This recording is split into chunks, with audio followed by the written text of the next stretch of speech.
Setelah kembali ke Grand Dominance City, wajar saja jika penduduk lokal seperti Qin Yun dengan hangat menghibur Long Xiaolian. Perjalanan di Grand Dominance sungguh indah. Selama Qin Yun dan Yi Xiao menemani Long Xiaolian, mereka akan berkeliling danau dengan perahu atau sesekali mendengarkan lagu-lagu lokal Grand Dominance. Terkadang, mereka juga menyantap hidangan lezat yang memiliki sejarah panjang. Tentu saja, Qin Yun dan Yi Xiao menjadi semakin dekat saat menemani Long Xiaolian. Ibuku memanggilku pulang dengan tergesa-gesa. Aku tidak bisa terus bersenang-senang. Saudara Qin Yun, tidak perlu mengantarku pulang.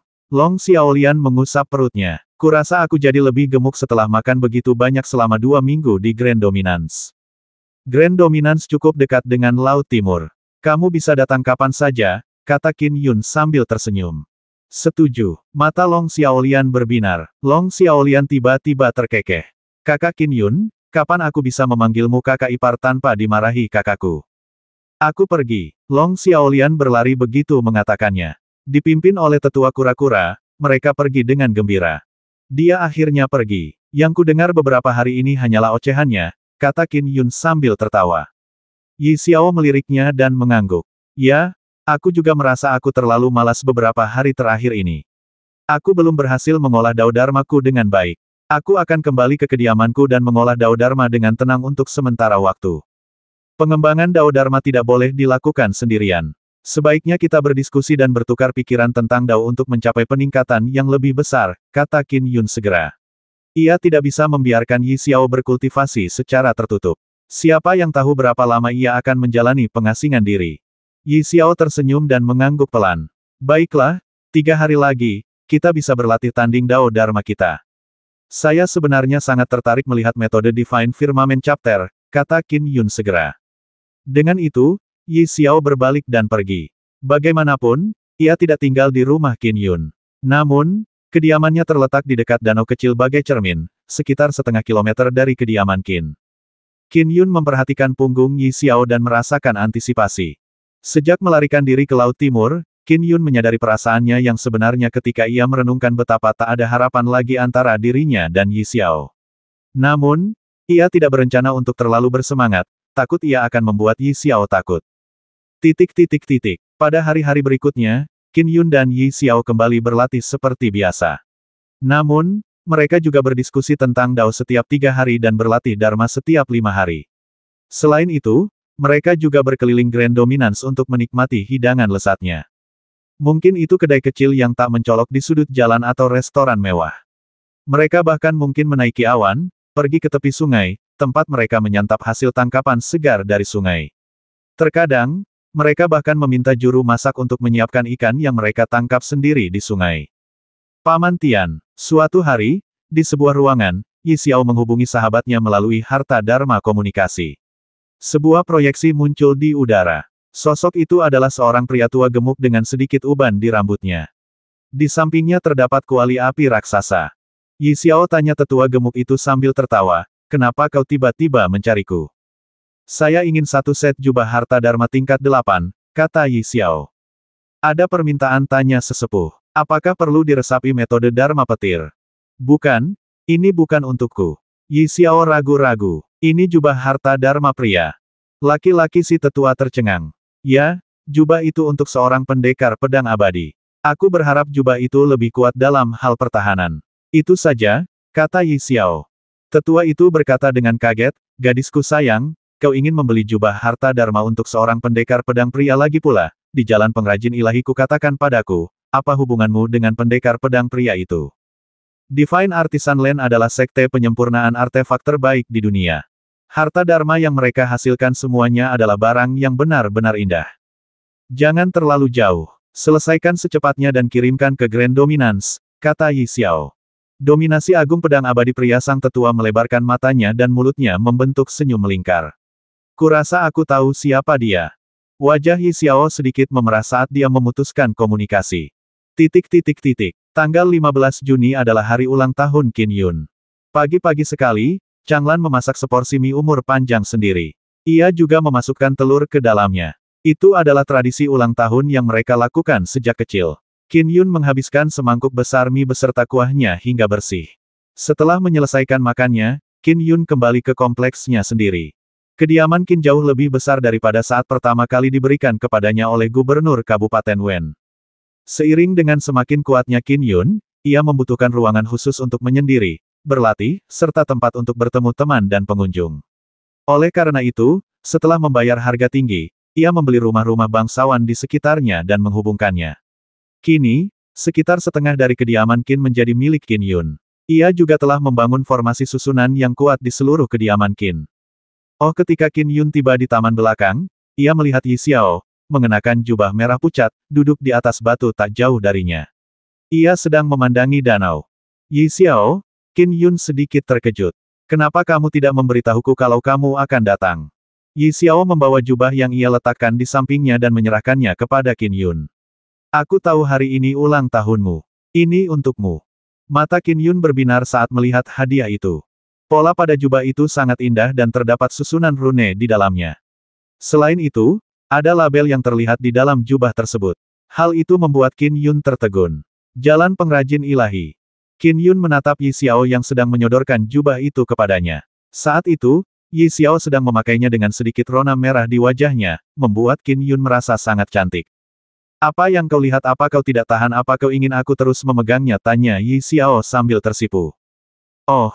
Qin Yun segera mengambilnya. Namun, ia langsung memastikan bahwa itu adalah jubah harta karun Dharma tingkat 8 ketika ia merasakannya saat menerimanya. Terlalu mahal. Ini, kata Qin Yun langsung. Ini jubah harta karun Dharma kelas 8 dan dari Divine Artisan Land. Bukankah sebelumnya kau memberiku jepitan rambut itu juga harta Dharma kelas 8, kata Yi Xiao. Tapi itu jepitan rambut. Ini jubah utuh. Ini lebih berharga daripada harta Dharma kelas 7 biasa, kata Qin Yun langsung. Ia bahkan tak rela menghabiskannya untuk dirinya sendiri. Harta peninggalan Gong Yebing telah digunakan untuk menaikkan pedang terbang intrinsiknya ke kelas 6.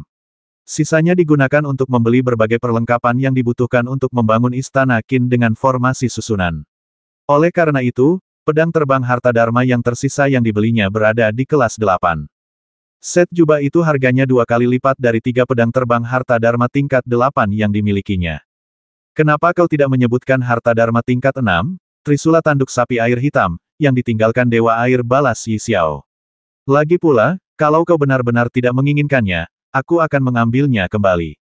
Aku menginginkannya, kata Qin Yun segera. Itu adalah jubah yang diberikan Yi Xiao padanya.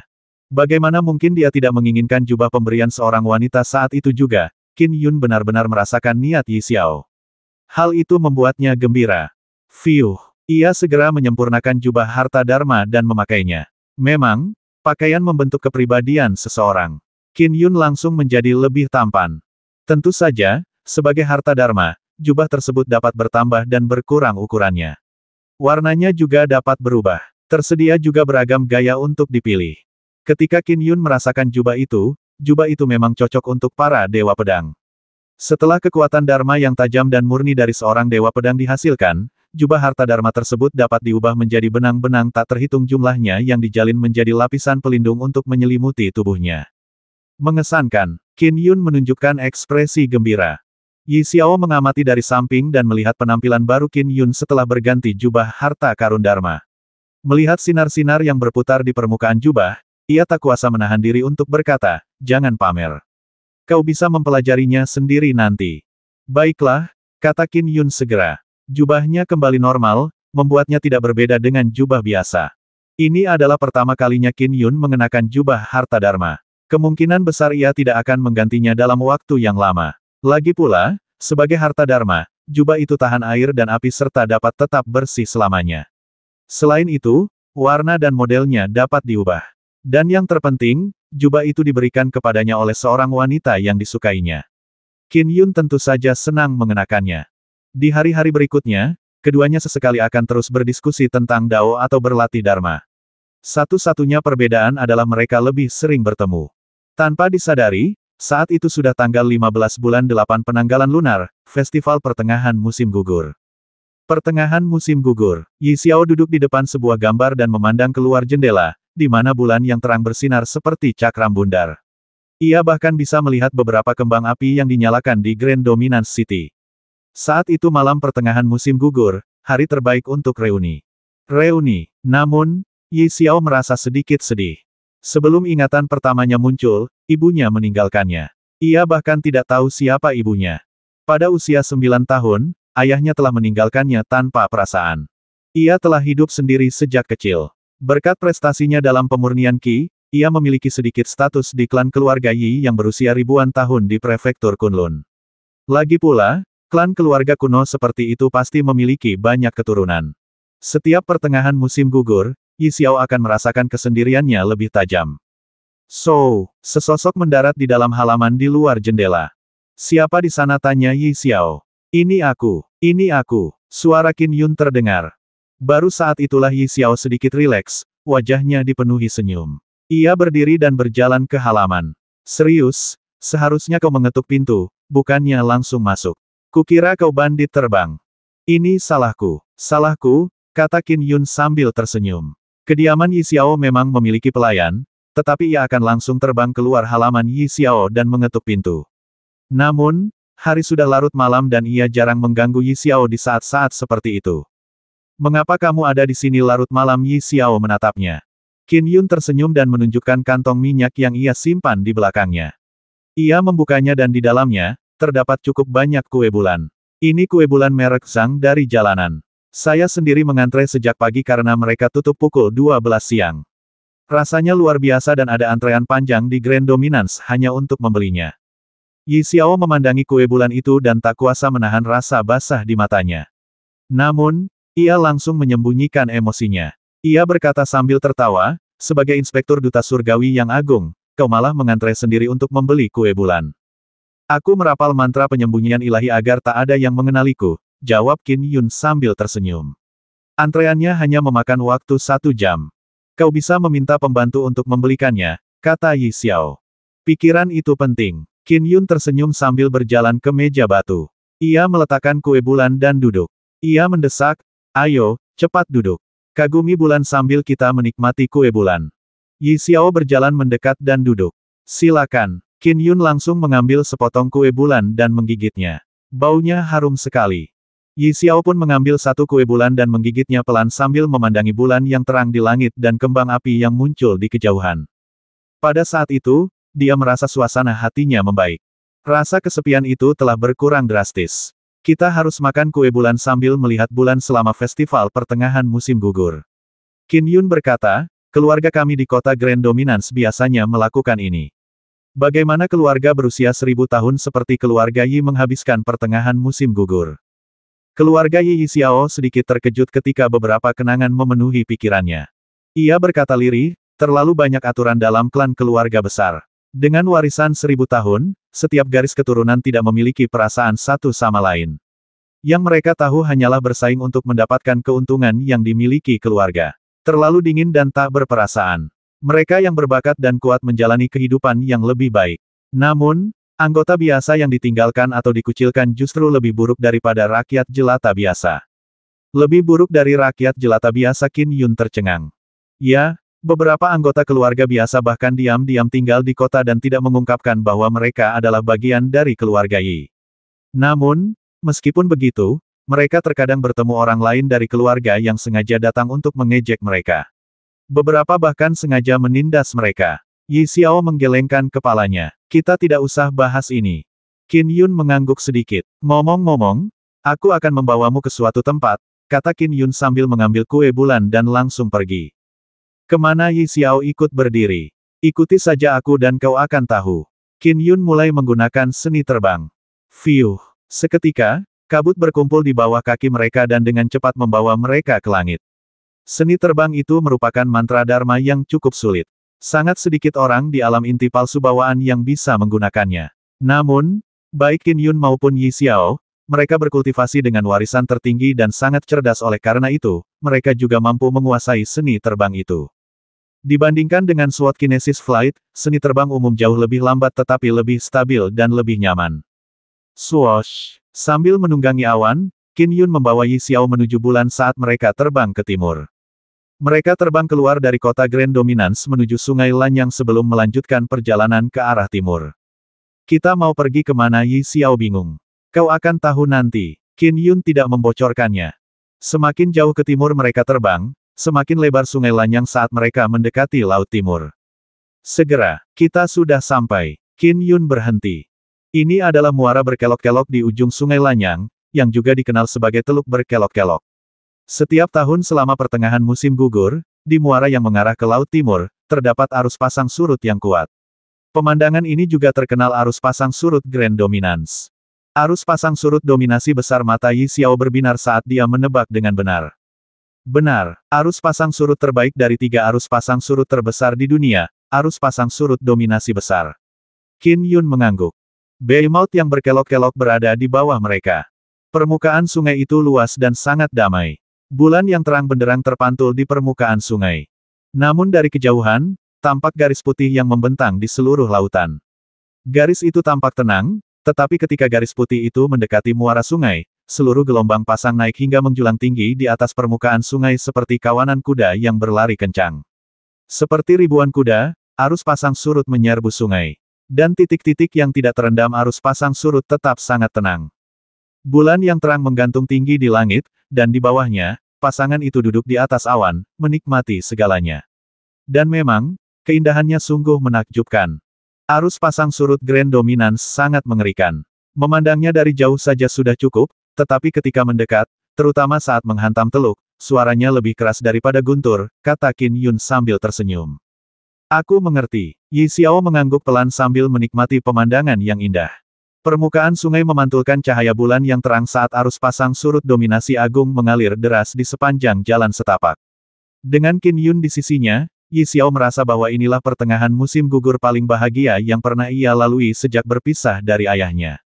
Silakan makan kue bulannya. Qin Yun menyerahkan kue bulan yang dibungkus kulit minyak kepada Yi Xiao. Yi Xiao menoleh dan menerimanya sambil tersenyum sebelum memakannya. Qin Yun juga mengambil satu lagi untuk dimakan sendiri. Mengagumi bulan, arus pasang surut Grand Dominance, dan keindahan. Qin Yun memandangi profil samping Yi Xiao, dan pemandangan bulan yang indah serta keindahannya meninggalkan kesan mendalam dalam ingatannya. Ia merasa tak akan pernah melupakannya seumur hidupnya. Tak seorang pun berbicara. Yi Xiao menoleh ke arah Qin Yun yang duduk di sampingnya. Ia pun tersenyum. Dan pada saat itu, Qin Yun menoleh. Tatapan mereka bertemu. Suara-suara yang datang dari perairan arus pasang surut dominasi agung masih terdengar lembut. Bulan tampak samar sesaat. Di bawah sinar rembulan, Yi Xiao tampak seperti peri dari mimpi. Melihat wanita yang dicintainya, Qin Yun tak kuasa menahan diri untuk menerjang maju dan menciumnya. Tak satu pun terlintas dalam pikirannya, tetapi tindakannya dimotivasi oleh hatinya. Ia tak mampu menahan emosinya saat menciumnya. Yi Xiao tertegun sejenak melihat ciuman Qin Yun yang mendekat. Ia membeku dan tidak bereaksi sama sekali, juga tidak menolaknya. Bibir mereka bertemu. Betapa lembutnya. Qin Yun merasa seolah-olah dia telah membenamkan dirinya di awan saat pikirannya menjadi kosong dan jantungnya berdebar kencang. Detik itu terasa sangat singkat sekaligus sangat panjang. Meskipun para kultivator dapat memperkirakan waktu dengan tepat, Qin Yun dan Yi Xiao tidak tahu berapa lama waktu telah berlalu. Satu-satunya saksi mata dari kejadian ini adalah bulan yang terang benderang di langit. Mereka mendengar dentuman keras yang lebih keras daripada guntur. Arus pasang surut Grand Dominance akhirnya menghantam teluk dan melonjak hingga lebih dari 100 kaki, membanjiri area di sekitarnya. Suara mengerikan itu mengagetkan Qin Yun dan Yi Xiao dari lamunan mereka. Yi Xiao langsung mundur sambil membelalakkan matanya. Ia yang biasanya tenang merasakan jantungnya berdebar kencang, lalu ia berubah panik. Qin Yun juga mengerjap. Apakah dia menciumnya? Bagaimana dia menciumnya? Mengapa dia melakukannya barusan? Bukankah dia selalu khawatir akan terlalu memaksakan? Wajah Yi Xiao memerah sampai ke telinganya. Ia menatap bulan yang bersinar terang di langit dan langsung berkata, sudah tidak pagi lagi. Ayo pulang sekarang. Fiuh. Sambil menunggangi awan, Yi Xiao terbang langsung menuju Grand Dominance County.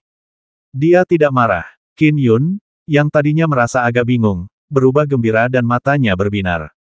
Tunggu aku, teriak Qin Yun segera sambil mengejarnya sambil menunggangi awan. Yi Xiao dan Qin Yun terbang bersama, satu di belakang yang lain. Yi Xiao mengabaikannya sepanjang perjalanan hingga ia kembali ke kediamannya. Sudah tidak pagi lagi, kembalilah dan istirahatlah, kata Yi Xiao sebelum terbang ke halamannya. Yi Xiao, besok kita makan kepiting. Ini musim terbaik untuk kepiting, kata Qin Yun langsung. Yi Xiao tidak menjawab, dia langsung masuk ke kamar dan menutup pintu. Di udara, Qin Yun mulai panik. Apakah aku bertindak terlalu cepat hari ini? Apakah aku membuatnya takut? Mengapa aku melakukan itu? Pikiran-pikiran kacau berkecamuk di benak Qin Yun. Baiklah, besok siang. Sebuah suara terdengar dari ruangan. Mata Qin Yun langsung berbinar saat ia menampakkan ekspresi gembira sambil mengepalkan tinjunya erat-erat. Baiklah, besok siang. Jawab Qin Yun cepat dan segera pulang. Di dalam sebuah ruangan, lampu-lampu menyala saat Yi Xiao duduk di depan meja riasnya, memandangi bayangannya. Ia merasakan wajahnya memanas karena tak kuasa menahan diri untuk mengingat kejadian di atas sungai. Di bawah sinar bulan yang terang, mereka berciuman di atas awan. Kenapa? Kenapa aku? Wajah Yi Xiao yang memerah butuh waktu lama untuk kembali normal. Setelah mengembuskan napas pelan, sudut mulutnya sedikit terangkat. Ia tersenyum. Aku tak menyangka dia begitu berani. Pokoknya bagus. Bagus. Yi Xiao menatap dirinya di cermin dan bergumam pada dirinya sendiri. Sesampainya di rumah, Qin Yun sangat gembira hingga darahnya mendidih. Ia sama sekali tidak mengantuk meskipun berbaring di tempat tidur. Ia tak kuasa menahan diri untuk mengingat kejadian beberapa saat yang lalu. Dia tidak marah. Dia tidak keberatan. Dia tetap setuju untuk pergi denganku besok. Sebodoh apapun Qin Yun, dia mengerti pikirannya. Qin Yun berguling, turun dari tempat tidur, dan berjalan keluar rumah. Di halaman rumahnya, ia memberi isyarat dengan tangannya, dan dengan suara mendesing, sebuah kendi alkohol terlempar keluar dari ruangan di sampingnya. Qin Yun meneguk kendi itu dan meneguknya hingga penuh, mengotori pakaiannya dengan alkohol. Rasanya luar biasa. Qin Yun melemparkan kendi yang sudah jadi ke samping dan berbalik untuk terbang ke sudut halaman. Membalikkan tangannya, sebuah pedang terbang perak muncul di telapak tangannya. Pedang itu dengan cepat membesar hingga 3 kaki panjangnya. Ayo, Qin Yun tak tahu harus melampiaskan kegembiraannya yang meluap-luap kemana. Ia mulai memainkan pedangnya berkilauan di bawah sinar bulan. Bagaikan asap atau rintik hujan yang lincah. Kilatan pedang itu dipenuhi dengan kegembiraan dan kebahagiaan yang tak terkira. Saat dia mengerahkan segenap kemampuannya dalam permainan pedangnya, keringat yang keluar dari tubuhnya dan darah yang mendidih di dalam dirinya membuatnya merasa semakin panas. Saat itu sudah musim gugur, sehingga udara agak dingin hingga larut malam. Namun, Qin Yun justru merasa semakin panas semakin ia mendalami ilmu pedangnya. Otaknya terasa semakin panas. Dengan isyarat tangannya, sebotol alkohol lain melesat keluar. Meraihnya dengan tangan kiri dan menghunus pedang dengan tangan lainnya, ia minum dan melanjutkan ilmu pedangnya yang tak terkendali. Ia tak peduli waktu maupun ilmu pedang apa yang sedang ia gunakan. Kilatan pedang menjadi lebih lincah, liar dan penuh sukacita. Perlahan-lahan, Qin Yun tenggelam dalam ilmu pedangnya. Setelah membuang botol alkohol itu, kepalanya tak lagi terasa panas. Darah panas yang mengalir di pembuluh darahnya perlahan mereda. Namun, pikirannya kosong, tanpa gangguan. Ia mencurahkan seluruh kesenangan dan kegembiraannya ke dalam ilmu pedang. Seni pedangku di masa lalu agak terlalu dingin. Manusia memiliki perasaan senang, marah, sedih, dan gembira. Begitu pula dengan seni pedang. Seni pedang juga seharusnya memiliki rasa senang dan gembira. Seni pedang Qin Yun sedang berubah. Fiuh, kilatan pedang itu perlahan-lahan tampak seperti naga kabut yang berenang. Penampakannya tampak seperti naga kabut yang berenang ke sana kemari dengan aura yang tak terkekang. Naga berkabut itu perlahan-lahan berubah kabur dan berubah menjadi naga hantu yang tidak jelas yang terbentuk dari tetesan air. Wus, robek, kilatan pedang itu membelah langit. Kilatan itu tidak mengandung esensi sejati, melainkan dihasilkan dari seni pedang paling umum, namun mengandung kekuatan yang mengerikan dan tak terduga. Qin Yun melanjutkan tanpa mempedulikannya untuk beberapa saat. Bahkan hantu naga pun lenyap bersama tetesan air, hanya menyisakan pedang biasa. Namun, ketika kilatan pedang berkilauan, pedang itu tampak semakin misterius. Kecepatan pedang itu berganti-ganti antara lambat dan cepat. Ketika cepat, kecepatannya lebih cepat daripada sinar pedang mekar pelangi milik pedang terbang, tetapi dilakukan dengan mudah. Fiuh, fiuh, bukan hanya pedangnya, bahkan gerakan Qin Yun terkadang menghasilkan ledakan kecepatan seolah-olah ia sedang berteleportasi. Secara teknis, pada batas kecepatan tertentu, ledakan sonik akan terjadi, tetapi Qin Yun bergerak seperti kilatan pedang elegan tanpa suara. Akhirnya, Qin Yun mencapai kondisi tahan banting.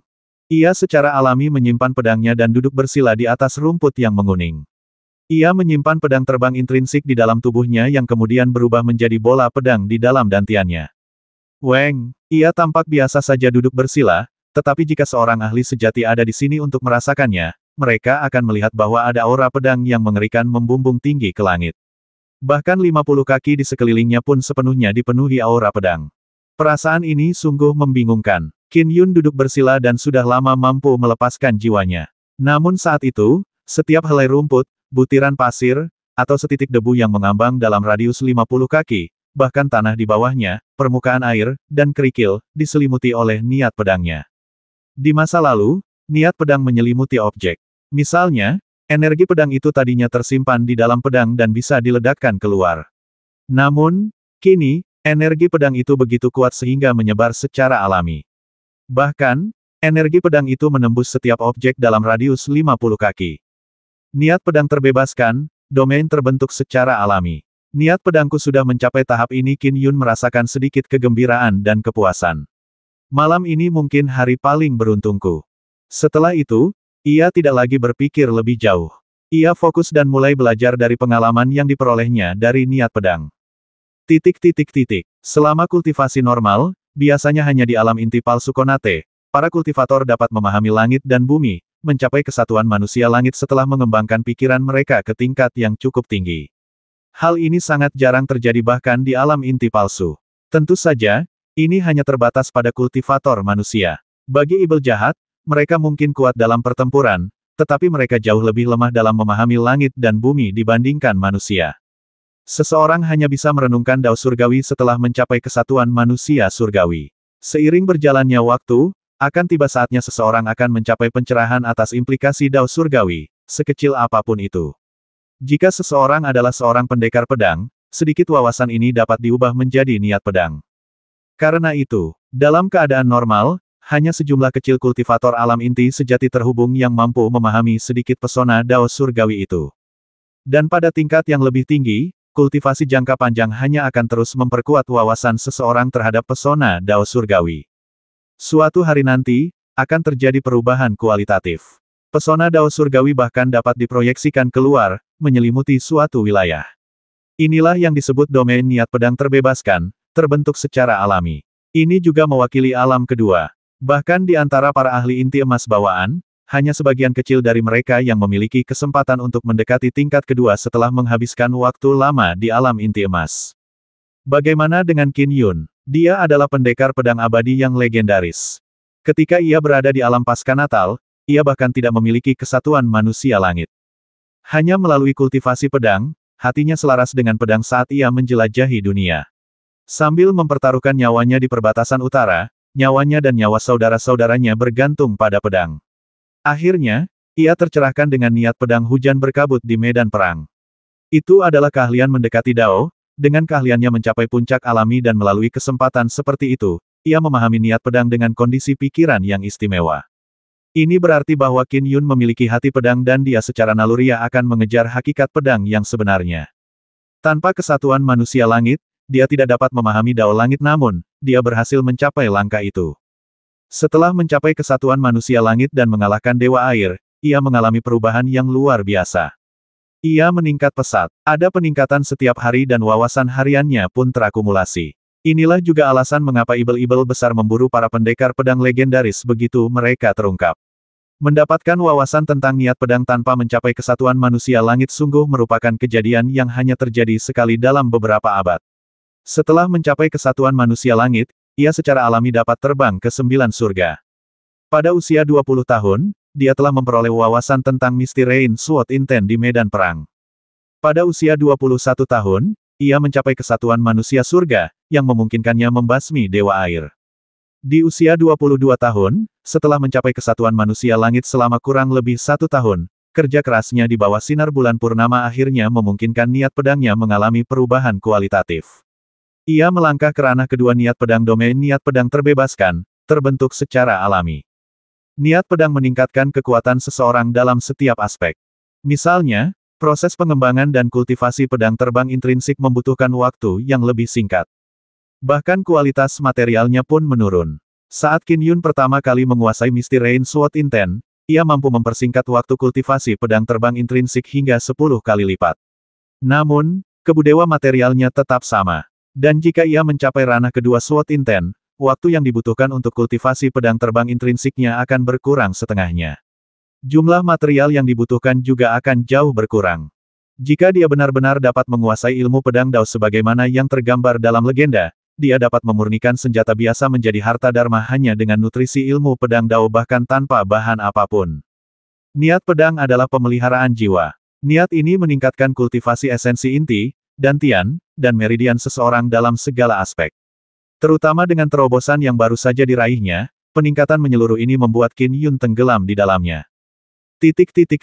Ia duduk bersila di halaman hingga hari mulai terang. Qin Yun membuka matanya sambil menikmati hangatnya sinar matahari. Ini hari kedua. Aku harus menemani Yi Xiao makan kepiting siang ini. Qin Yun langsung berdiri. Aku harus bersiap-siap dan mendapatkan kepiting terbesar dan terbaik. Segera dia bersiap untuk makan siang. Saat hampir tengah hari, Qin Yun mendarat di luar halaman dalam Yi Xiao. Tuan Muda Qin, para pelayan di luar cukup sopan. Ada beberapa yang tertawa terbahak-bahak karena mereka sudah sering melihat Qin Yun datang.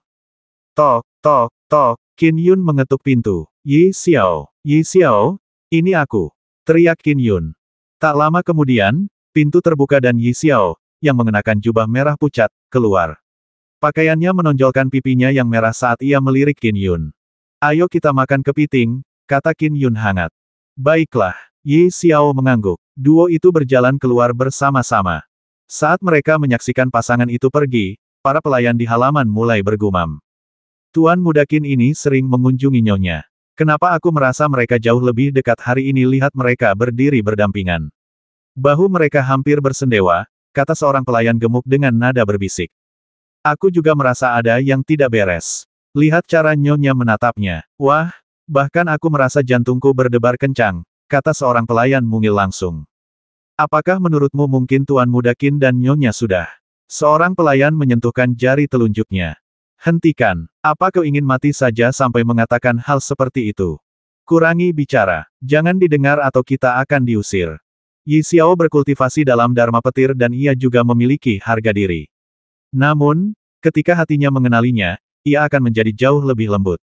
Keduanya bertemu hampir setiap hari, tidak seperti 2 atau 3 hari sebelumnya. Suatu hari, Yi Xiao berjalan sendirian di jalan dan melihat-lihat kios-kios. Ia berhenti di depan sebuah kios yang menjual buku-buku tua karena ia tahu Qin Yun menyukainya. Tentu saja, yang dimaksud adalah koleksi buku-buku tua yang berisi ilmu pedang. Buku ini, Yi Xiao memang berpengetahuan luas. Ia mengambil sebuah buku kuno dan membacanya sekilas. Ia merasa ilmu pedang yang diperagakan dalam buku itu seolah-olah membuat jantungnya berdebar kencang.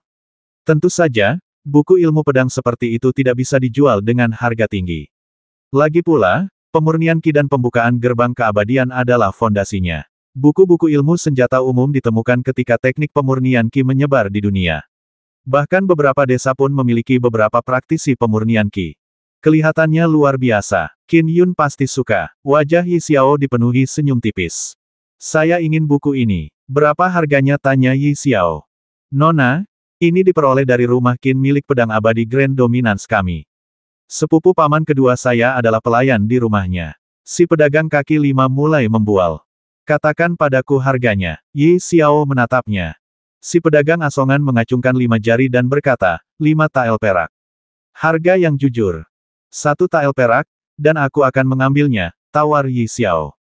Baiklah, 1 tael perak saja. Si pedagang asongan langsung tersenyum. Harga buku-buku tua seperti itu rentan terhadap spekulasi liar. 1 tael perak adalah penghasilannya setelah 2 bulan bekerja keras. Awalnya ia yakin menjualnya seharga 2 hingga 3/10 tael perak akan sangat menguntungkan.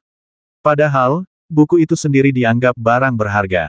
Setelah mengeluarkan 1 tael perak, Yi Xiao menyimpan buku itu. Tepat saat dia berbalik untuk pergi, Yi Xiao melihat sesosok tubuh di kejauhan. Jauh di depan, ada seorang pria dan wanita yang tampak seperti pasangan suami istri. Hanya karena Yi Xiao adalah seorang kultivator alam inti palsu bawaan, ia dapat melihatnya sekilas. Terlebih lagi, sosok itu telah muncul dalam mimpinya berkali-kali, jadi bagaimana mungkin ia bisa melupakannya. Ayah ekspresi Yi Xiao berubah. Meskipun ayahnya, Yi Chaishi, kurang berbakat dalam kultivasi, ia juga telah membuka gerbang keabadian.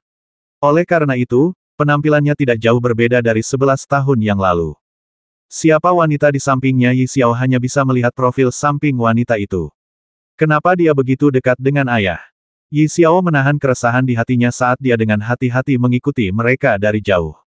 Dan di sisi lain, Cai Shi, Grand Dominance mungkin sedang bagus sekarang, tapi seharusnya kita datang bulan Maret. Konon, Maret adalah waktu terbaik untuk melihat keindahannya, kata wanita berbaju ungu itu sambil berpegangan erat pada lengan Yi Cai Shi. Nyonya ketiga, bukankah Anda bilang saya harus menemani Anda ke setiap kota di dunia dengan mengunjungi satu kota demi satu? Kita sudah mencapai Grand Dominance saat musim gugur. Bagaimana kalau kita datang lagi bulan Maret tahun depan, kata Yi Cai Shi sambil tersenyum. Dia tampak sedikit lebih tua dari 30 tahun, tetapi penampilannya seperti orang terpelajar dan cukup tampan. Senyumnya menghangatkan hati, dan senyum inilah yang memikat wanita berbaju ungu itu. Wanita berbaju ungu itu berkata sambil terkekeh, tidak usah terburu-buru. Kita bahas saja nanti setelah kita selesai keliling dunia. Dunia ini luas sekali, dengan segudang kota, baik besar maupun kecil. Kita bahkan belum mengunjungi setengahnya. Kita bicarakan lagi nanti saja. Sesuai keinginanmu, kata Yi Cai Shi sambil tersenyum. Baiklah, wanita berpakaian ungu itu tersenyum manis sebagai balasannya. Pasangan itu berjalan tanpa mempedulikan lingkungan sekitar sambil menikmati pemandangan. Sesekali, mereka membeli camilan di kios-kios kaki lima di pinggir jalan, dan tak lama kemudian, hari sudah siang. Adapun Yi Xiao, ia mengikuti mereka sejauh 1 kilometer. Semakin banyak yang ia lihat, semakin cemas dan bingung ia. Siapakah wanita ini? Mengapa ayahku begitu dekat dengannya? Apakah dia ibuku atau apakah dia wanita lain? Apakah dia alasan mengapa ayahku tidak pernah datang menjengukku setelah usia 9 tahun? Memikirkan kembali bagaimana ayahnya tidak pernah mengunjunginya sekalipun, tetapi begitu dekat dengan wanita itu, Yi Xiao merasa semakin kesal. Pada siang hari, Yi Cai Shi dan wanita berbaju ungu itu kembali ke kediaman sementara mereka di kota dominasi agung. Sebuah rumah bangsawan yang cukup luas. Di dalam rumah besar, Putri, sebuah transmisi suara terdengar di telinga wanita berpakaian ungu itu. Ia berbalik dan melihat seorang tetua bungkuk berdiri agak jauh di sebuah tikungan. Ia mengangguk pelan padanya. Saya akan mengobrol dengan tetua Sun, kata wanita berpakaian ungu itu. Tentu, Yi Cai Shi melanjutkan ke halaman dalam. Wanita berpakaian ungu itu berjalan mendekati tetua yang bungkuk dan bertanya, Tetua Sun, ada apa? Sang tetua berbisik, Putri, ketika kalian berdua keluar, ada seorang wanita yang diam-diam membuntuti kalian berdua. Mengikuti aku dan Cai Shi. Kilatan dingin melintas di mata wanita berbaju ungu itu. Siapa yang mau berurusan denganku? Kami sudah menguncinya. Dia saat ini ada di istana, kata tetua itu. Tiba-tiba, ia mengerutkan kening dan menambahkan, wanita itu sudah terbang ke istana. Dia sedang menuju Yi Cai Shi. Lindungi Cai Shi dengan baik, kata wanita berpakaian ungu itu segera.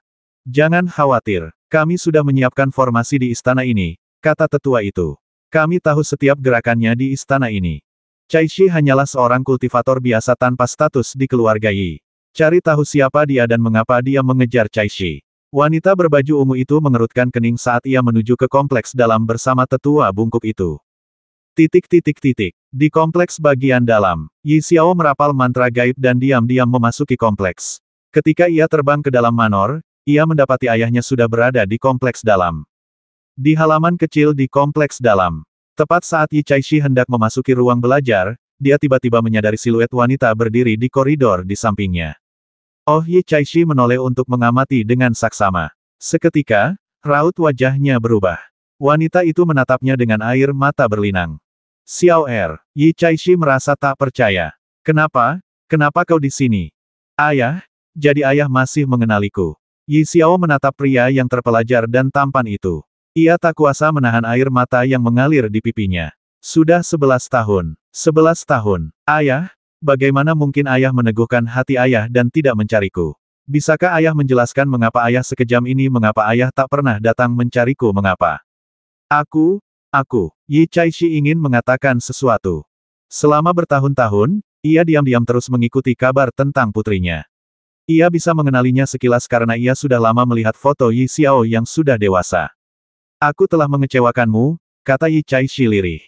Katakan padaku, kenapa kau melakukannya? Mata Yi Xiao memerah saat ia menatap pria di depannya dengan air mata mengalir deras.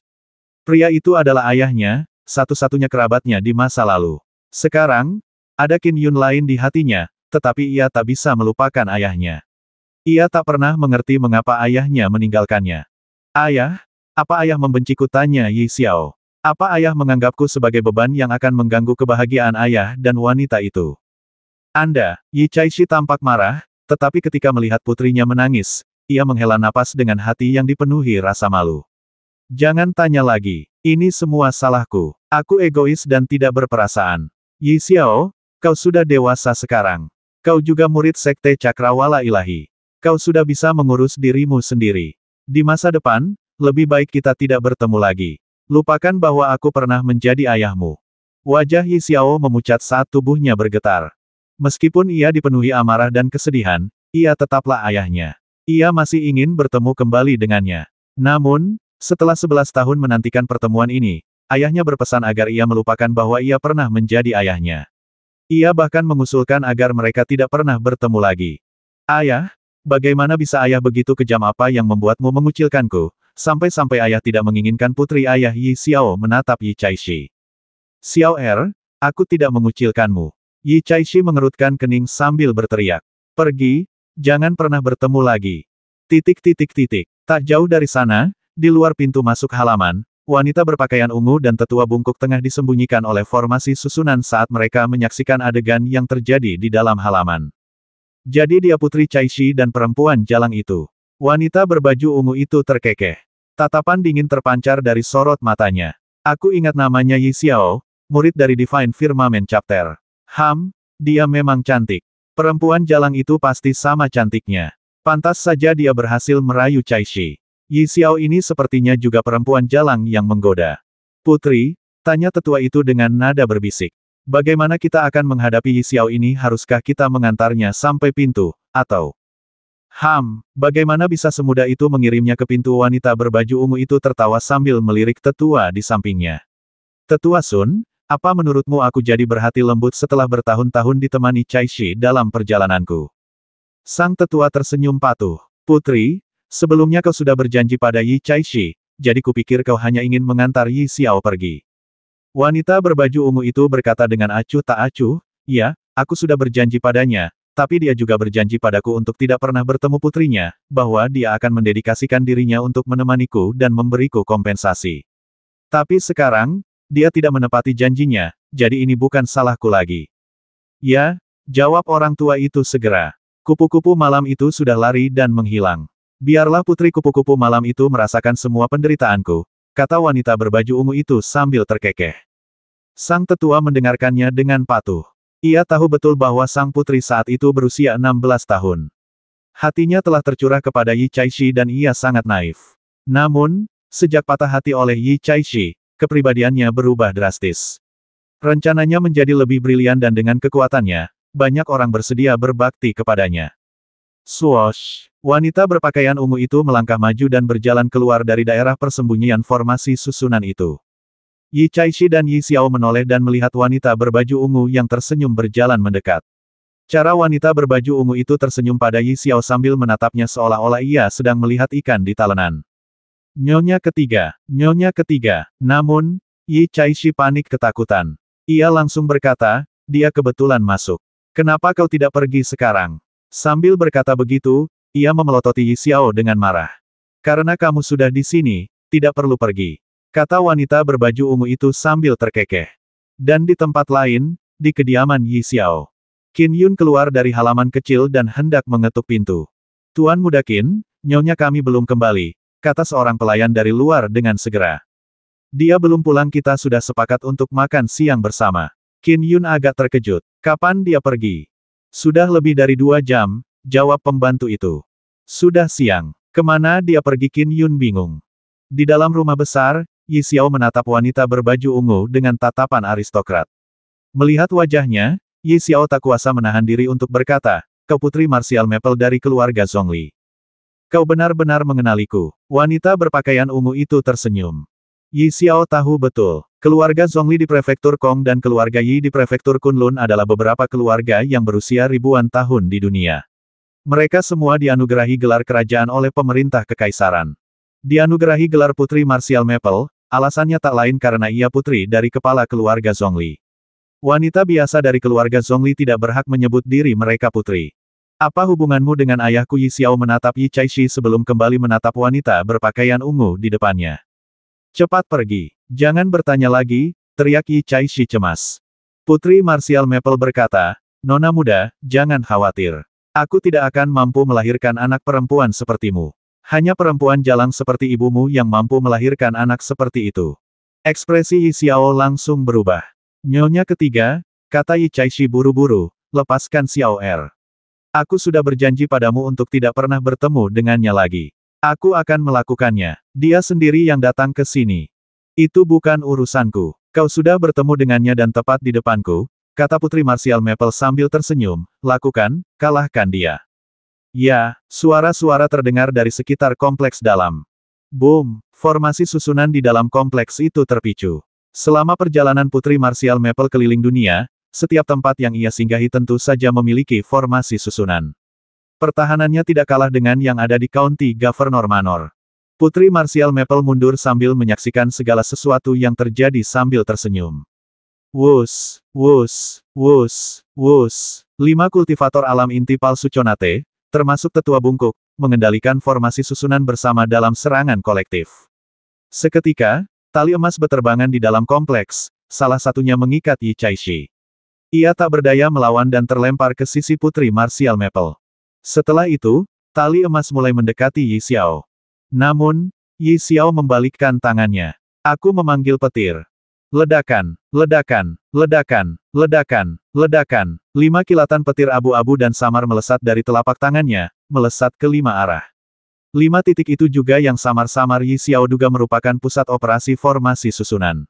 Ia juga merasa resah. Ada formasi susunan yang sangat kuat di dalam istana ini. Formasi itu bisa mengisolasi kekuatan langit dan bumi. Aku hanya bisa menggunakan sebagian kekuatan langit dan bumi di dalam istana ini. Inilah Dharma petir utama yang tengah dikultivasikan Yi Xiao saat ini, petir ilahi nafas bawaan. Jauh lebih kuat dibandingkan pertarungannya dengan Dewa Air saat ia menggunakan pil inti palsu dan jimat Dao untuk merapal petir ilahi napas Konate. Jika ia mengolahnya dengan sempurna, ia akan memenuhi syarat untuk mengolah Dharma petir terkuat di bab Cakrawala Ilahi. Dharma petir Cakrawala Ilahi. Itu adalah petir ilahi dari napas bawaan. Pembentukan susunan 5 revolusi. Kelima kultivator inti palsu Conate tetap tenang dan percaya diri. Mereka adalah murid langsung dari Patriark Zhongli. Mereka mengembangkan warisan yang luar biasa, dan kekuatan kolektif Quintet itu tidak lebih lemah dari seorang kultivator alam inti sejati Conate. Terlebih lagi, mereka memiliki formasi susunan yang menonjolkan kekuatan gabungan mereka. Tali-tali emas mulai berputar-putar saat petir ilahi napas Konate menyambarnya. Tali-tali emas itu berinisiatif menangkisnya dan mampu menahan sambaran petir sepenuhnya. Terlebih lagi, ada penghalang tali emas yang dengan cepat menghantamnya. Oh, sambil merapalkan jimat Dao di satu tangan, dia memanggil petir di tangan lainnya. Seluruh tubuhnya terasa seperti hantu. Sayangnya, karena ia terjebak dalam formasi susunan, mustahil baginya untuk keluar dari kompleks dalam. Tali emas memenuhi area sempit itu, memperburuk keadaan Yi Xiao yang tidak mahir bertarung dalam jarak dekat. Dia memang bisa melawan. Putri Martial Maple tersenyum sambil memperhatikan. Dari segi kekuatan, dia bisa menandingi seorang kultivator alam inti sejati Conate.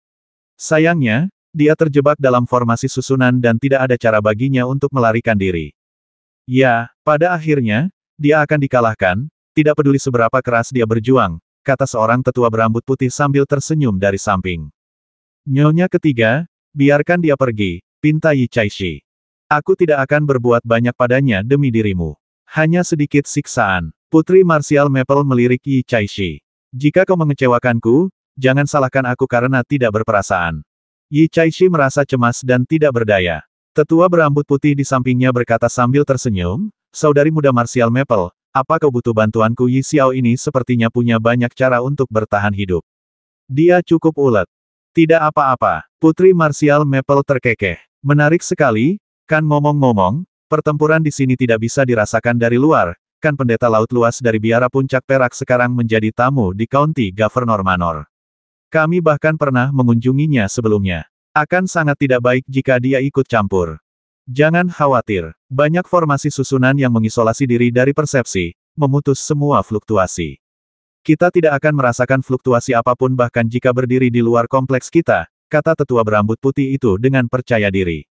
Bagus. Putri Marsial Maple mengangguk. Sambil mengobrol, Yi Xiao mencoba segala cara. Ia bahkan menggunakan harta dharmanya, tetapi karena terjebak dalam formasi susunan, ia akhirnya terikat oleh tali emas. Tak lama kemudian, ia diikat ke sebuah pilar.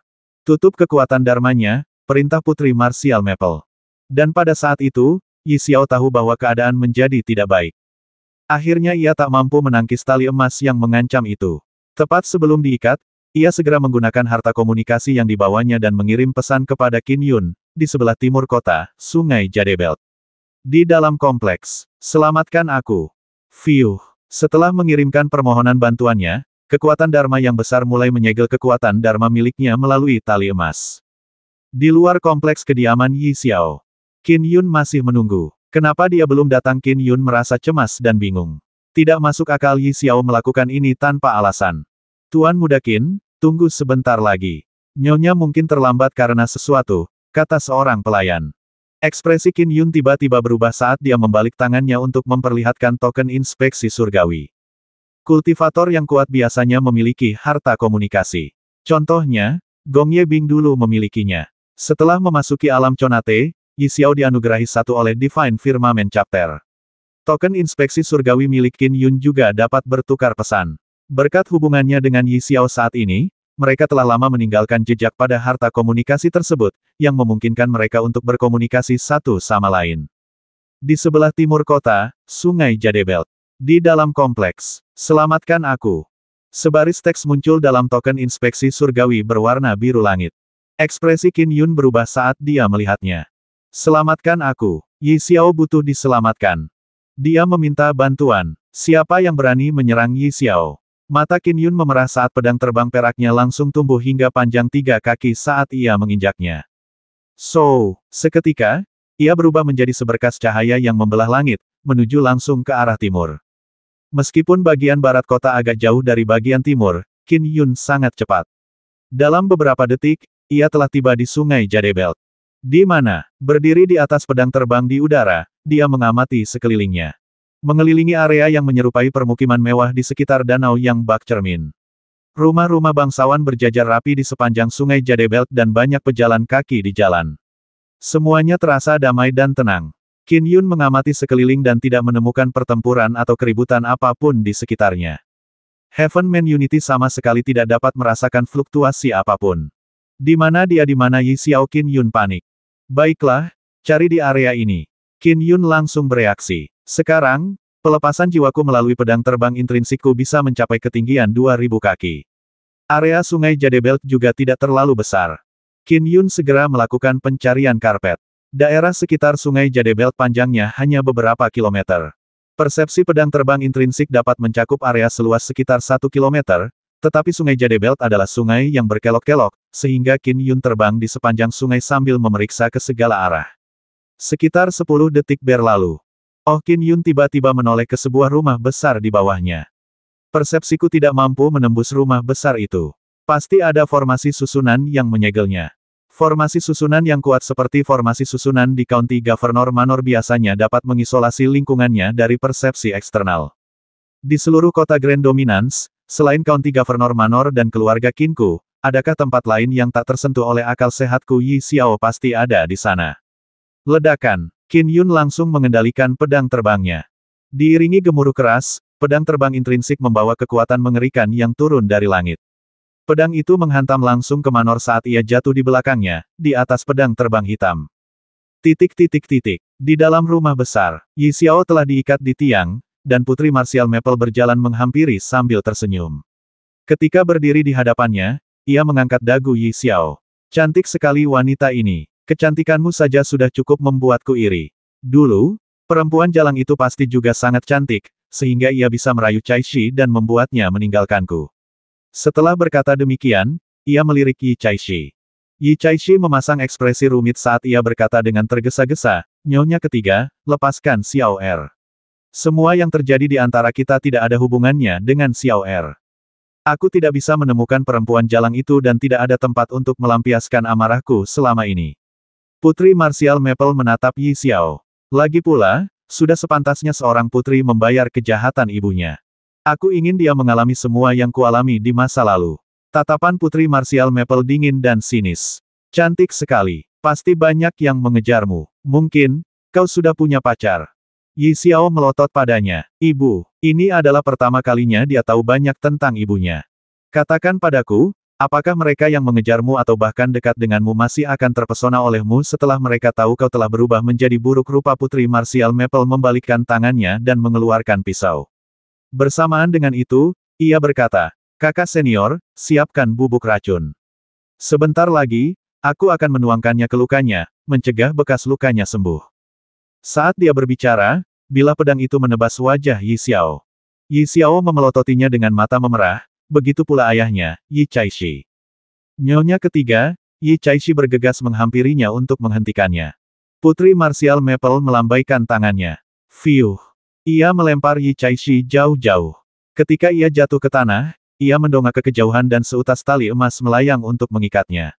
Saat ia menyaksikan Putri Marsial Maple menebas wajah putrinya, ia langsung merasa jantungnya berdegup kencang dan berteriak dengan marah, Nyonya ketiga, Xiao Er tidak bersalah. Itulah kenapa aku hanya membuatnya jelek. Putri Marsial Maple sudah menebas sekali. Seketika, darah mengucur dari wajah Yi Xiao, tetapi ia tetap diam. Ia hanya menatap Yi Caishi yang jauh. Ayahnya benar-benar mengecewakannya. Apakah Qin Yun masih akan menyukaiku setelah aku menjadi jelek saat itu? Yi Xiao merasakan gejolak emosi. Ia menatap ayahnya yang jauh lagi. Kekecewaan dan perasaan campur aduk membuatnya menitikkan air mata. Dia menangis. Menangis. Air mata seorang wanita cantik sungguh menyayat hati. Namun, kau tak akan cantik lagi di masa depan. Putri Marsial Maple menebas wajah Yi Xiao berulang kali. Para kultivator dapat dengan mudah pulih dari luka dangkal seperti itu, namun, jika bubuk racun langka dan khusus dioleskan ke luka, bekas lukanya akan menjadi buruk rupa dan mengerikan. Akan jauh lebih sulit untuk mengobatinya. Oh ya, kepala keluarga Yi Mu memang tangguh. Jika dia mau membayar harganya, dia mungkin bisa mengobatimu, tetapi apakah menurutmu kepala keluarga akan bersusah payah menyelamatkan junior sepertimu? Sambil berkata demikian, Putri Marsial Maple menurunkan pisaunya yang berlumuran darah. Ia menginstruksikan, kirim dia ke kamarku. Aku tidak hanya akan mengiris wajahnya, aku ingin seluruh tubuhnya menjadi jelek. Lalu, aku akan mengolesi bubuk racun. Mari kita lihat apakah para pemuda yang merayumu akan melanjutkan usaha mereka. Kau harus merasakan rasanya ditinggalkan. Cepat, suruh dia ke kamarku. Aku ingin merobek bajunya dan menghujani tubuhnya dengan luka. Tatapan Putri Marsial Maple penuh amarah. Aku sangat baik hati. Aku tidak akan membiarkan para lelaki merobek bajumu. Kesucianmu tidak akan ternoda. Lihat betapa baiknya aku padamu. Tiba-tiba, seorang kultivator maju sambil mencibir. Ia meraih Yi Xiao dan hendak membawanya ke sebuah ruangan. Tiba-tiba, tidak bagus. Ekspresi kelima kultivator alam inti palsu bawaan yang memimpin formasi susunan berubah. Ledakan. Suatu kekuatan yang mengerikan turun. Formasi susunan itu berkobar dengan lapisan-lapis penghalang, tetapi di bawah kekuatan yang mengerikan, formasi itu hancur berkeping-keping dengan mudah. Pedang terbang yang mengerikan telah merobek segalanya dengan kuat saat Qin Yun menukik turun dari ketinggian. Saat itu, formasi susunan itu retak, memungkinkannya untuk melihat segala sesuatu di dalam manor. Ia melihat wajah Yi Xiao yang terluka dan berlumuran darah. Yi Xiao, mata Qin Yun langsung memerah. Ledakan. Pedang terbang intrinsik menunjukkan kekuatannya yang tak terduga saat mencapai permukaan tanah. Boom! Kultivator yang mengawal Yi Xiao langsung hancur berkeping-keping.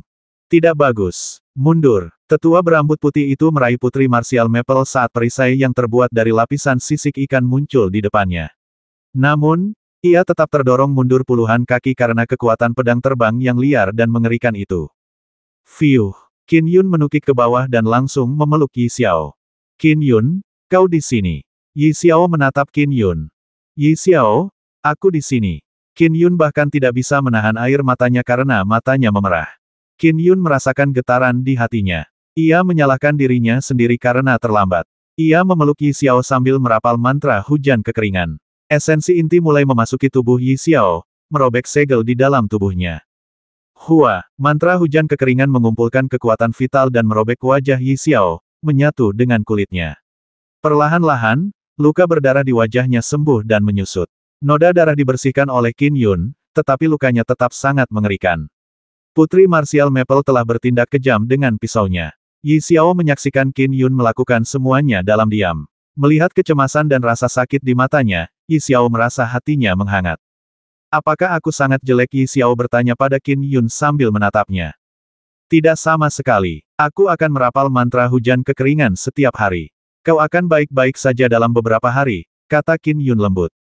Yi Xiao, tunggu di sini sebentar. Aku akan membalaskan dendammu sekarang juga. Di sisi lain, tetua berambut putih itu meraih Putri Wu Feng dan mundur jauh. Tali emas itu juga melemparkan Yi Caishi ke sisi Putri Wu Feng. Saudari muda Martial Maple, dialah kultivator terbaik di wilayah Grand Dominance, Duta Besar Surgawi Inspektur Token Azure, Qin Yun.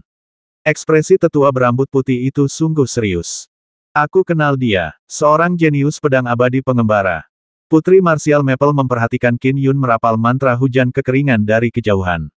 Ia melirik Yi Caishi dengan pandangan meremehkan, dia memang pantas menjadi putri perempuan jalang itu. Dia memang jago merayu pria. Tapi dia benar-benar kurang selera. Aku selalu percaya dia akan merayu murid tertua dari cabang langit ilahi, calon ketua sekte dari cabang langit ilahi. Siapa sangka dia akan merayu seorang kultivator pengembara tanpa dukungan apapun. Nyonya ketiga, Xiao Er tidak bersalah. Kenapa Anda tidak melupakannya saja, tanya Yi Caishi segera. Lupakan saja, ejek Putri Martial Maple. Dan pada saat itu, Qin Yun berbisik kepada Yi Xiao, Yi Xiao, tunggu di sini sebentar. Aku akan membalaskan dendammu sekarang juga. Dia akan mengambil tindakan. Hati-hati. Para pengawal di bawah Putri Martial Maple langsung menjadi tegang. Qin Yun berbalik, menyapu pandangannya ke arah kelompok itu sebelum akhirnya menatap wanita berpakaian ungu yang berdiri di belakang tetua berambut putih yang berdiri agak jauh. Wanita itu masih memegang pisau yang meneteskan darah. Bekas darah di pisau itu membuat Qin Yun semakin marah. Seandainya dia datang sedikit lebih lambat, apa yang akan mereka lakukan pada Yi Xiao sungguh mengerikan. Qin Yun, dia putri Martial Maple dari keluarga Zhongli. Dia putri dari kepala keluarga Zhongli, kata Yi Xiao cemas. Kau harus tenang. Dia tidak ingin Qin Yun mendapat masalah karena dirinya. Rekan Taoist Qin, tetua berambut putih itu tersenyum lebar dan langsung berkata, bagaimana kalau kita lupakan saja masalah ini? Nona Yi Xiao mungkin sedikit kesakitan, tapi dia akan segera pulih. Lagi pula, ini masalah antara keluarga Yi dan keluarga Zhongli. Rekan Taoist Qin, kau tidak perlu ikut campur dalam masalah ini. Kau mau bawa Yi Xiao kemana kalau aku tidak datang? Kekejaman yang akan dia hadapi mungkin jauh lebih parah dari ini, kata Qin Yun dingin. Tidak bisakah kau mundur? Tetua berambut putih itu mengerutkan kening. Qin Yun, apa kau akan melawan keluarga Zhongli? Mundur? Hahaha. Kau ingin pergi setelah melakukan hal-hal seperti itu? Bermimpilah. Mata Qin Yun berkilat penuh niat membasmi. Aku tidak peduli dengan keluarga Zhongli manapun. Hari ini, tak seorang pun dari kalian akan pergi. Ledakan. Pedang terbang berwarna perak yang melayang di depannya bergemuruh dan seketika berubah menjadi sinar menyilaukan dan membawa serta guntur nyaring saat melesat maju untuk membasmi. Lindungi sang putri. 5 penjaga alam inti palsu Conate mengerahkan formasi susunan saat tali emas berkibar mendekat. Pedang terbang intrinsik Qin Yun sepenuhnya mengabaikan tali emas, memungkinkan mereka mencapai di depan Qin Yun. Peng, peng, peng. Sebuah pedang terbang hitam segera menggunakan kilatan pedang siklik di depan Qin Yun, membentuk tirai cahaya yang menghalangi segalanya. Sedangkan pedang terbang intrinsik melesat maju dengan mudah. Ia menangkis tali emas yang mencoba menghalanginya saat formasi susunan itu langsung terkoyak.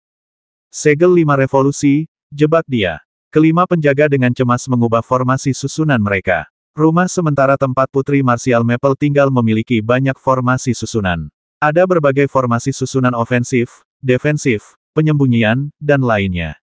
Seketika, 5 aliran cahaya dengan warna berbeda berputar di sekitar tetua berambut putih, Putri Martial Maple, Yi Caishi dan 5 perapal formasi. Kekuatan pertahanan segel 5 revolusi ini luar biasa kuat. Ia benar-benar mampu melindungi kita. Tepat saat tetua berambut putih itu berbicara. Ledakan. Pedang terbang intrinsik menghantam susunan itu saat aliran 5 warna menghasilkan suara berderak disertai munculnya retakan. Putri, musuh terlalu kuat. Kita tidak bisa bertahan lebih lama lagi. Kelima penjaga panik ketakutan. Apa ini formasi susunan yang diberikan ayah kepadaku? Kata Putri Martial Maple segera. Ledakan. Pedang terbang intrinsik membawa kekuatan dahsyat saat menghantam aliran 5 warna sekali lagi, menyebabkannya menghasilkan suara berderak lagi. Jumlah retakan meningkat beberapa kali lipat saat formasi susunan yang telah lama terbentuk di Manor mulai bergetar. Qin Yun. Melihat ini, Yi Xiao khawatir Qin Yun akan bertindak gegabah. Ia langsung berkata, bagaimanapun, dia putri marsial Maple, putri dari kepala keluarga Zhongli. Apakah dia menunjukkan belas kasihan padamu? Suara Qin Yun terus bergema. Ledakan, pedang terbang intrinsik menghantam aliran 5 warna untuk ketiga kalinya, dan akhirnya, aliran-aliran itu runtuh di bawah serangan tanpa henti. Artefak-artefak arai di dalam manor mulai bergetar, dan beberapa bahkan terlempar ke samping. Arai itu retak ketika tali-tali emas segera ditarik satu demi satu. Para penjaga alam inti palsu Conate memucat dan mereka mulai merasakan kegelisahan yang mengerikan. Mereka hancur total dengan bantuan formasi susunan. Tampaknya mereka hanya menunggu untuk dibantai. Perbedaannya terlalu besar. Qin Yun, kau keterlaluan. Teriak tetua berambut putih itu sambil melambaikan tangannya. Sebuah lingkaran emas melayang keluar, membentuk riak-riak pengikat melingkar yang melilit pedang terbang Qin Yun. Dengan lambaian tangannya yang lain, perisai yang terbuat dari sisik ikan beterbangan keluar. Tetua berambut putih itu memegang jimat dao di tangannya dan seketika jimat itu terbakar dengan sendirinya. Turunnya api petir. Seperti kata pepatah, hujan tak pernah turun, melainkan deras. Kalimat itu dengan tepat menggambarkan tindakan tetua berambut putih itu, karena ia secara alami mengerahkan seluruh kekuatannya. Melawan token inspeksi surgawi setingkat Azure, bagaimana mungkin ia berani menahan diri lagi pula? Ia mungkin berada di alam inti sejati Conate, tetapi ia belum pernah diundang oleh aliansi inspektur surgawi untuk menjadi duta inspektur surgawi. Sedangkan Qin Yun, ia sudah menjadi duta inspektur surgawi. Ledakan, api petir turun dari langit saat kilatan pedang siklik di bawahnya membesar. Kilatan itu menangkis api petir dan tak satu pun lidah berhasil menembus bagian dalam kilatan pedang siklik. Hanya ini suara Qin Yun masih bergema. Ledakan. Lingkaran emas itu terlempar. Lapisan perisai bersisik ikan mulai terkelupas saat dihantam oleh pedang terbang intrinsik. Cepat pergi. Begitu kau sampai di County Governor Manor, kau akan aman. Dia tidak akan berani menyerang County Governor Manor. Aku akan menahannya sebentar. Ekspresi tetua berambut putih itu berubah saat ia mendesak. Putri marsial Maple tahu bahwa kakak seniornya bukanlah tandingan Qin Yun. Ia mulai panik saat meraih pergelangan tangan Yi Chaishi dan hendak melarikan diri. 5 penjaga alam inti palsu Conate juga berencana pergi sambil melindunginya. Swoosh! Melihat hal itu, Qin Yun melambaikan tangannya dan pedang terbang ungu itu langsung melesat ke angkasa dan melayang di atas istana. Karena aku tidak akan membiarkan kalian pergi, tidak ada satupun dari kalian yang akan lolos. Kata Qin Yun. Putri marsial Maple dan 5 penjaga memperhatikan pedang terbang ungu di udara dan tidak berani melanjutkan. Kakak senior, tidak bisakah kau menahannya? Kau sudah memasuki alam inti sejati Conate selama beberapa dekade, bisik Putri marsial Maple. Kultivasi bukan soal usia. Dia inspektur duta surgawi, sementara aku bukan, jawab tetua itu segera. Jika dia inspektur duta surgawi, bagaimana mungkin dia hanya menjadi wali seorang putri selama ini? Aku tidak memintamu untuk mengalahkannya. Tidak bisakah kau melindungi kami saat kami melarikan diri? Putri marsial Maple menjadi gugup. Ledakan. Perisai itu akhirnya terpental setelah gagal menahan serangan. Dengan pengocok di tangan, tetua berambut putih itu mengayunkannya sementara sejumlah besar benang mengembang untuk melindungi sekelilingnya. Ia langsung berteriak, saudari muda marsial Maple, cepat cari bantuan pendeta lautan luas.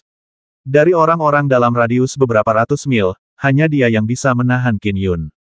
Baiklah, Putri marsial Maple meminta bantuan pendeta laut besar melalui harta komunikasinya sambil berteriak keras, Qin Yun, apa kau benar-benar akan menjadikan keluarga Zhongli ku musuh?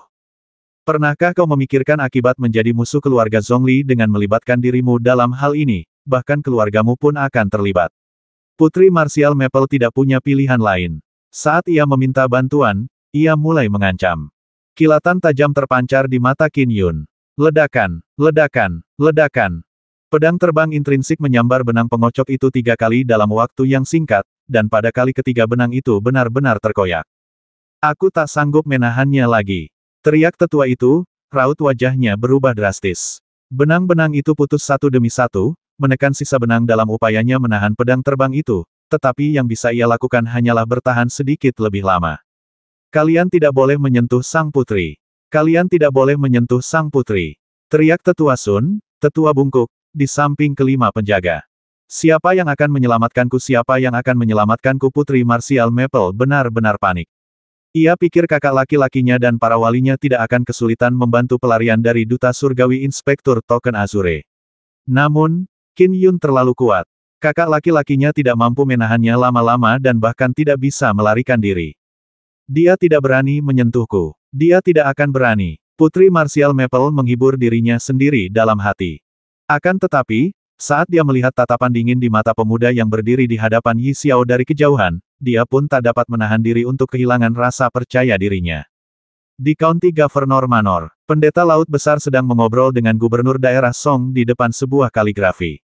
Yang mulia, kaligrafi Anda semakin terasah.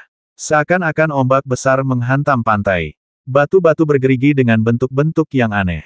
Gubernur Kabupaten Song menggelengkan kepala sambil tak kuasa menahan diri untuk tak memuji. Sungguh bagus. Namun, kata-kata batu bergerigi saja sudah tampak indah dengan tepian goresan yang memancarkan nuansa ombak yang bergejolak. Namun secara keseluruhan, rasanya kurang bebas.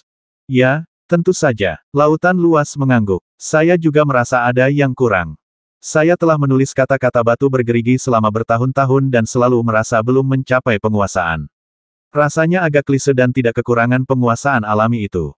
Tapi saya merasa kata itu sendiri sempurna. Hanya saja, rasanya kurang terasa ketika digabungkan dengan kata-kata lain. Saya tahu kekurangan saya, tetapi bagaimana saya harus meningkatkannya, Saudara Song, apakah Anda punya saran sebagai kaligrafer hebat? Haha, pendeta, kemampuan kaligrafi Anda tidak kalah dengan saya. Gubernur Kabupaten Song tertawa sambil mengelus jenggotnya. Soal nasihat, Anda sudah berkonsultasi dengan saya beberapa kali dan saya sudah memberikannya. Tapi itu tidak efektif, kata Imense si langsung. Saya bahkan sudah 3 tahun berada di tepi pantai dan menyaksikan ombak menghantam batu-batu karang yang tajam. Percuma saja. Gubernur Kabupaten Song mengangguk pelan. Mungkin, perlu ada pencerahan. Epifani, kapan aku akan mendapatkannya? Lautan luas mendesah tak berdaya. Ledakan. Di kejauhan, Qin Yun melepaskan pedang terbangnya ke arah formasi susunan istana. Meskipun ia jauh dari istana gubernur kabupaten, gelombang kejut yang mengerikan itu mencapainya. Manusia mungkin tidak merasakannya, tetapi lautan luas segera menyadarinya. Oh, alis putih Imense si terangkat saat dia berbalik melihat keluar. Gubernur daerah, seorang pria parubaya bergegas masuk dan berkata dengan panik, ada ahli-ahli hebat yang sedang bertempur di kota ini. Kenapa panik? Ada pendeta di sini, begitu pula Tuan Muda Qin. Kota dominasi agung akan baik-baik saja, kata gubernur Kabupaten Song acuh tak acuh. Mendengar itu, pria parubaya itu langsung mengangguk. Ia adalah komandan pengawal pribadi gubernur Kabupaten Song saat ini. Lautan luas mengerutkan kening dan berkata, pertempuran berjarak sekitar 4 km dari sini. Kekuatannya luar biasa. Untuk mencegah orang-orang tak bersalah terluka, aku akan pergi melihatnya. Yang mulia, izinkan saya menemani Anda. Bagaimanapun, saya pejabat tertinggi di negeri ini, kata gubernur Song segera. Pria parubaya di sampingnya berkata, saya akan melindungi Anda, gubernur. Meskipun pria parubaya itu berada di alam inti palsu terhubung, buku-buku kultivasi yang ia gunakan berkualitas rendah. Ia bahkan tidak bisa terbang. Baiklah, laut luas mengangguk. Fiuh. Awan segera berkumpul dan mengangkat lautan luas, gubernur Kabupaten Song, dan komandan pengawal pribadi. Mereka terbang keluar dari rumah gubernur kabupaten dan bergegas menuju medan perang. Mereka terbang dengan kecepatan yang sangat cepat. Permintaan bantuan Imense si juga menerima panggilan bantuan dari Putri Martial Maple. Sebelumnya, Putri Martial Maple telah mengunjungi County Governor Manor dan bertemu pendeta Imense si dari biara Silver Peak. Saat itu, ia bersikap cukup hormat. Dalam keadaan normal, Putri Martial Maple tidak akan menjadikan Inspektur Duta Surgawi sebagai musuhnya. Pendeta Laut Besar adalah seorang Inspektur Duta Surgawi. Ini kediaman Putri Martial Maple. Sang putri dalam bahaya. Gubernur Song mengamati rumah besar di bawah dan tak kuasa menahan rasa panik. Awan yang mereka tumpangi berada sekitar 800 kaki di atas rumah besar itu dan mereka bisa melihat apa yang terjadi di dalamnya. Rumah besar itu kini hancur berkeping-keping ketika sebuah pedang terbang ungu melayang di udara. Pedang terbang lain sedang menyerang Putri Martial Maple dan ia perlu meminta bantuan. Tuan Muda Qin, tanya Gubernur Song khawatir. Kenapa dia melawan Putri Martial Maple? Rekan Taoist Qin, mohon menahan diri. Seru lautan luas segera setelah suaranya mencapai Manor. Di dalam rumah besar, tepat ketika Putri Martial Maple dan rombongan berada dalam kepanikan yang mengerikan, sebuah suara terdengar dari atas, rekan Taoist Qin, mohon menahan diri. Qin Yun berhenti. Ia mendongak dan melihat lautan luas dan rombongannya terbang turun.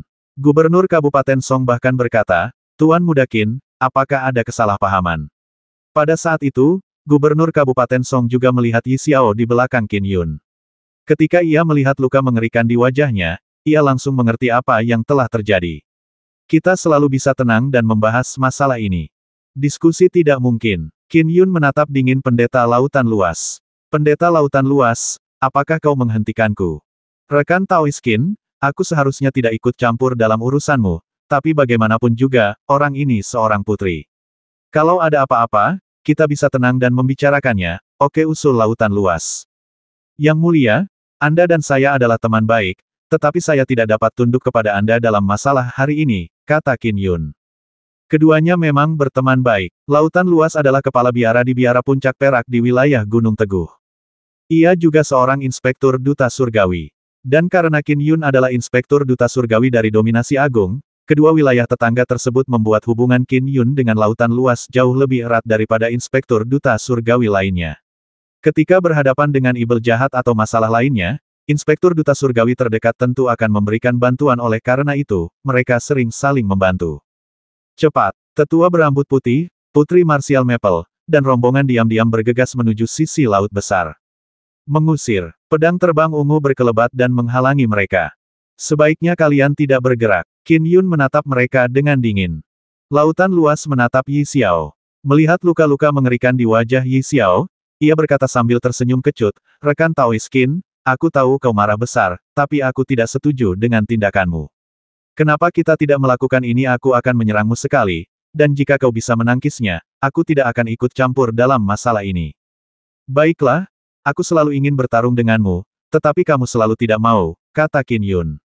"Apa gunanya semua kehancuran yang tak terkendali ini?" "Rekan Taoist Qin, hati-hati," kata lautan luas sambil melambaikan telapak tangan kanannya. Berdengung, cahaya keemasan menyelimuti telapak tangannya saat ia menyerang. Sebuah telapak tangan emas transparan yang besar melesat keluar, sementara area di sekitarnya bergema dengan lantunan Buddha. Hancur, Qin Yun melambaikan tangannya saat pedang terbang intrinsik melesat. Pedang itu memanifestasikan bayangan pedang yang terbentuk dari tetesan air hujan yang tak terhitung jumlahnya. Kelihatannya biasa saja, tetapi ketika berbenturan dengan telapak tangan emas raksasa, sejumlah retakan muncul di telapak tangan emas tersebut. Setelah itu, pedang itu hancur berkeping-keping, sementara pedang terbang perak muncul dalam wujud aslinya di udara. Apa dia jauh lebih kuat daripada saat melawan Raja Ibel Hitam Lautan Luas? Terkejut. Meskipun itu bukan serangan putus asa habis-habisan, dia telah menggunakan 70% kekuatannya. Dia tidak pernah menyangka serangan itu akan ditumbangkan secara langsung seperti itu. Lautan luas mengatupkan kedua telapak tangannya. "Aku memang bukan tandingan seni pedang terbang." "Rekan Taoist Qin, aku tidak akan ikut campur dalam masalah ini." "Pendeta, bagaimana mungkin Anda tidak ikut campur?" tanya Putri Martial Maple panik. "Apakah Anda akan membiarkannya melakukan tindakan keji tanpa berbuat apa-apa?" "Aku tak berdaya." Lautan luas mendarat di sudut. Gubernur Kabupaten Song hendak mengatakan sesuatu, tetapi ia tak berkata sepatah kata pun. Ia juga melihat bagaimana lautan luas gagal menahan Qin Yun. "Yang mulia, seni tongkat penakluk ibel Anda sangat terkenal. Anda juga memiliki kekuatan suci Buddha, kekuatan kaki ilahi. Akan mudah bagi Anda untuk membantu kami melarikan diri," kata Putri Martial Maple segera. Laut luas tersenyum tipis namun tidak mengatakan sepatah kata pun. "Saudari muda Martial Maple," bisik tetua berambut putih itu. "Tidakkah kau lihat pendeta lautan luas berdiri di pihak Qin Yun? Mereka semua adalah kultivator prefektur Jiang dan mereka teman baik." Ledakan. Qin Yun tetap bersikap dingin dan acuh tak acuh saat dia melancarkan serangan lainnya menggunakan pedangnya. Sang tetua mengacungkan pengocoknya dengan putus asa berusaha agar dapat bertahan sedikit lebih lama. Kalian semua bersama-sama dalam hal ini. Apapun yang terjadi hari ini akan diberitahukan kepada Inspektur Aliansi Surgawi. Ayahku juga akan diberitahu." Mata Putri Martial Maple dipenuhi amarah yang membara. "Qin Yun, jika kau berani menyentuhku, apa kau tidak takut membuat ayahku marah?" Di samping mereka, pendeta lautan luas menggeleng pelan. "Bodoh. Menjengkelkan." Qin Yun mencibir dan berkata, "Putri Martial Maple, aku tahu. Keluarga Zonglimu adalah keluarga berusia 1000 tahun. Patriarknya adalah seorang abadi yang telah berkultivasi ke alam jiwa esensi. Tapi memangnya kenapa kalau dia abadi? Tidakkah kau tahu bahwa surga punya hukum surgawi? Para abadi juga harus menghadapi kesengsaraan. Ekspresi wajah Putri Martial Maple menegang. Kenapa? Kau pikir aku tidak tahu apa-apa, cibir Qin Yun. Aku seorang kultivator keliling. Aku mungkin baru saja menjadi inspektur duta surgawi, tapi aku tetap tahu aturannya. Di dunia ini, ada begitu banyak ibel besar di alam inti emas Konate. Mereka menimbulkan kekacauan di mana-mana. Namun, para abadi jiwa esensi tidak berani ikut campur. Mengapa begitu, Qin Yun mencibir? Itu karena ada perbedaan antara manusia fana dan abadi. Abadi tidak akan ikut campur dalam urusan manusia fana. Semakin mereka ikut campur, semakin besar karmanya, menyebabkan semakin banyak karma negatif. Para abadi jiwa esensi mungkin memiliki kehidupan abadi, tetapi mereka juga harus menghadapi kesengsaraan. Jika mereka tidak mampu menahannya, mereka juga akan mati. Dunia fana itu beracun. Hukum surgawi itu kejam. Sekalipun ribuan manusia fana akan mati, makhluk abadi takkan campur tangan. Sekalipun para ahli alam inti emas Conate mati, makhluk abadi jiwa esensi takkan mudah bertindak. Apalagi kalau urusannya sepele seperti itu. Ada 3 wilayah kultivasi utama. Jiwa pasca natal, bawaan, esensi. Keabadian jiwa esensi sudah menjadi legenda kuno. Qin Yun dulu percaya bahwa tidak ada keabadian di dunia ini, tetapi setelah menjadi inspektur duta surgawi, ia mengetahui hakikat dunia yang sebenarnya.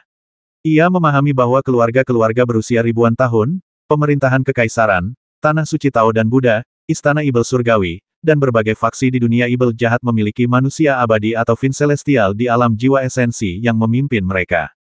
Itu tidak ada apa-apanya saat makhluk abadi melawan Fin Celestial. Namun, mereka tidak akan mudah menyerang manusia biasa. Semakin besar karma yang dimiliki manusia biasa, semakin kecil kemungkinan mereka akan bertindak. Misalnya, Qin Yun telah membasmi kera air, yang mendapatkan rasa terima kasih dari jutaan rakyat jelata di wilayah Grand Dominance. Banyak dari mereka bahkan telah memasang plakat di keluarga mereka untuk mendoakan kebaikan bagi Qin Yun, jadi jumlah karma yang dimilikinya sungguh luar biasa. Jika para makhluk abadi berani bertindak, kesengsaraan yang paling mereka takuti akan segera terjadi. Lebih jauh lagi, itu akan menjadi lebih mengerikan. Bahkan ada kemungkinan mereka akan binasa. Di bawah kendali Dao Surgawi, Qin Yun dan para kultivator lainnya hanya dianggap sebagai manusia biasa. Hanya mereka yang mencapai jiwa esensi, yang memungkinkan mereka awet muda, akan menjadi abadi, ibel, atau dewa. Alam pasca natal dan alam bawaan berarti mereka masih manusia biasa. Ya ampun, ayahku punya banyak murid. Putri Martial Maple bersikeras melanjutkan. Hentikan omong kosongmu. Gunakan jurus apapun yang kau punya. Qin Yun mencibir. Sebelum mencapai tingkat kedua niat pedang, ia mungkin takut pada kultivator inti emas terhubung. Tetapi setelah mencapai tingkat yang lebih tinggi dalam Dao Surgawi, Qin Yun bahkan ingin mencoba melawan seseorang di alam inti emas terhubung. Ledakan. Benang-benang pengocok yang tak terhitung jumlahnya meledak dan akhirnya tidak dapat memberikan perlawanan lebih lanjut. Bam, bam, bam. Pedang terbang itu menukik ke bawah saat tetua berambut putih dan rombongannya jatuh ke tanah sambil memuntahkan darah. Sosok Qin Yun melesat dan muncul di hadapan Putri Martial Maple. Mengulurkan tangannya, ia meraih leher Putri Martial Maple dan mengangkatnya. Ia menatap mata Putri Martial Maple. Giliranmu. Putri Martial Maple mulai merasakan ketakutan merayapi hatinya. Ia ingin bicara, tetapi cengkeraman di lehernya menghalanginya. Secara naluriah ia ingin melawan, tetapi Qin Yun menyuntikkan setitik esensi kuintesential ke dalam tubuhnya, menyegel kekuatan dharmanya. Berhenti, Qin Yun, turunkan sang putri. Semuanya bisa dibicarakan. Tetua berambut putih dan para penjaga berdiri satu demi satu sambil berteriak cemas. Tuan Muda Qin, tolong lepaskan Putri Martial Maple. Yi Chaishi pun ikut panik.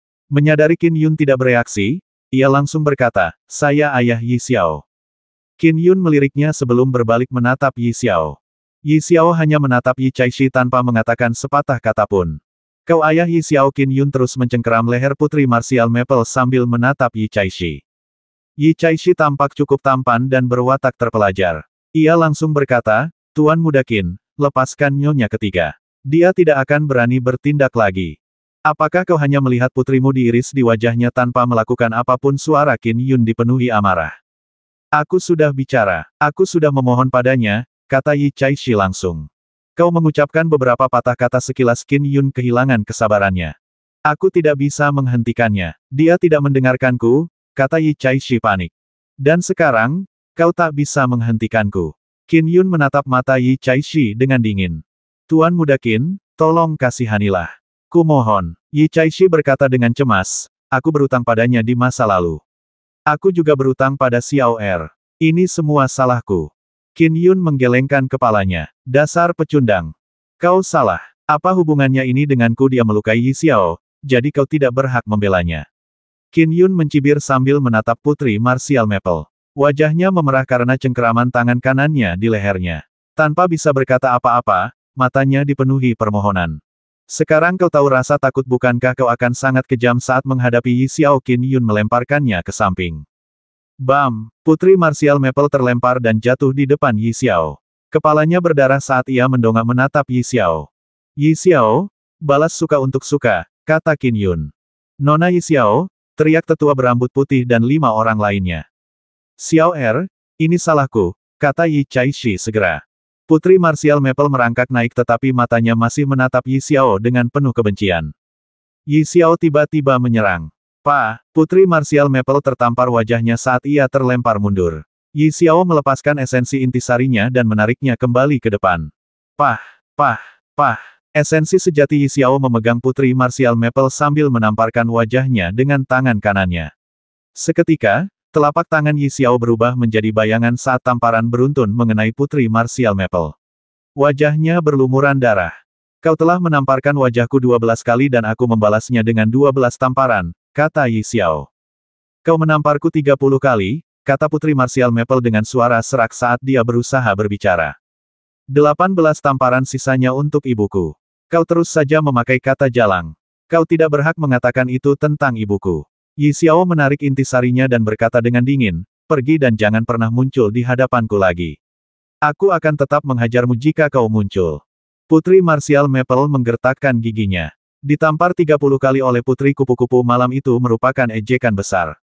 Tunggu saja, Putri Martial Maple berpikir dalam hati sambil berbalik untuk pergi. Tetua berambut putih, para penjaga, dan Yi Caishi menghela napas lega. Hasilnya lebih baik dari yang mereka harapkan. Tahan, Qin Yun memerintah dengan dingin dari samping. Putri Martial Maple, yang baru berjalan beberapa langkah, berhenti dengan gemetar. Ia menatap Qin Yun dan berkata, dia telah melepaskanku. Namun, Qin Yun bertanya melalui transmisi suara. Yi Xiao, dia telah menyayat wajahmu dengan pisau. Jika aku tidak datang tepat waktu, tindakannya selanjutnya akan lebih kejam lagi. Apa kau hanya menamparnya beberapa kali membiarkannya begitu saja? Lupakan saja, Qin Yun. Bagaimanapun juga, dia seorang putri. Mari kita selesaikan masalah ini. Sudah sampai sejauh ini, dia pasti akan menyimpan dendam, jawab Qin Yun melalui transmisi suara. Aku tidak bisa melibatkanmu, kata Yi Xiao melalui transmisi suara sambil menatapnya. Hati Qin Yun menghangat saat dia tersenyum. Dia mengerti pertimbangan Yi Xiao. Konyol sekali. Baiklah, serahkan saja padaku. Qin Yun memberi isyarat dengan tangannya saat pisau yang dilempar Putri Martial Maple ke tanah melayang ke tangannya. Qin Yun, jangan bodoh. Dia tidak punya niat membasmi. Menghukumnya saja sudah cukup, kata Yi Xiao cepat-cepat melalui transmisi suara. Qin Yun, berhenti, seru tetua berambut putih, Yi Caishi dan yang lainnya. Adapun pendeta lautan luas, ia sedikit mengernyit ketika melihat situasi tersebut. Ia berkata melalui transmisi suara, rekan Taoist Qin, kepala keluarga Zhongli adalah manusia abadi, salah satu pilar pendukung umat manusia. Kau seharusnya menunjukkan belas kasihan. Saya juga menghormati kepala keluarga Zhongli, kata Qin Yun melalui transmisi suara.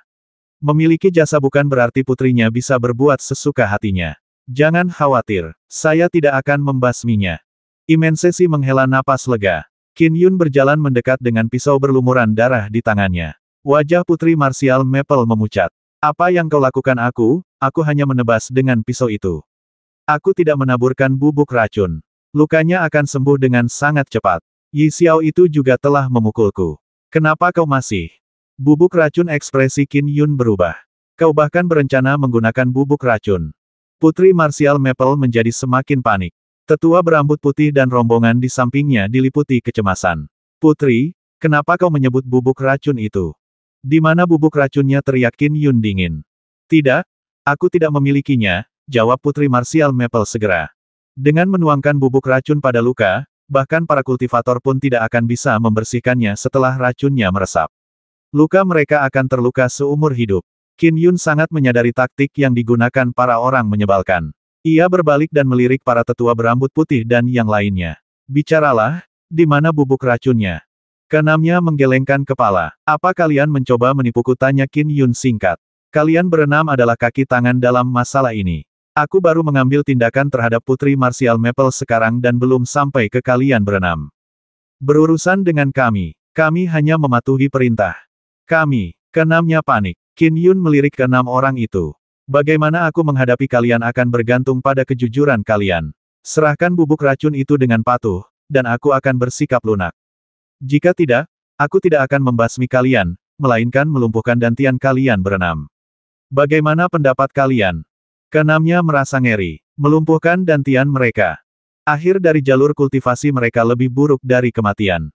Mana bubuk racunnya? Serahkan. Kalau tidak, tidak akan ada kesempatan. Ini peringatan terakhirku, kata Qin Yun acuh tak acuh. Ini ada padaku. Tetua berambut putih itu mengeluarkan botol merah dari tas kosmik di pinggangnya.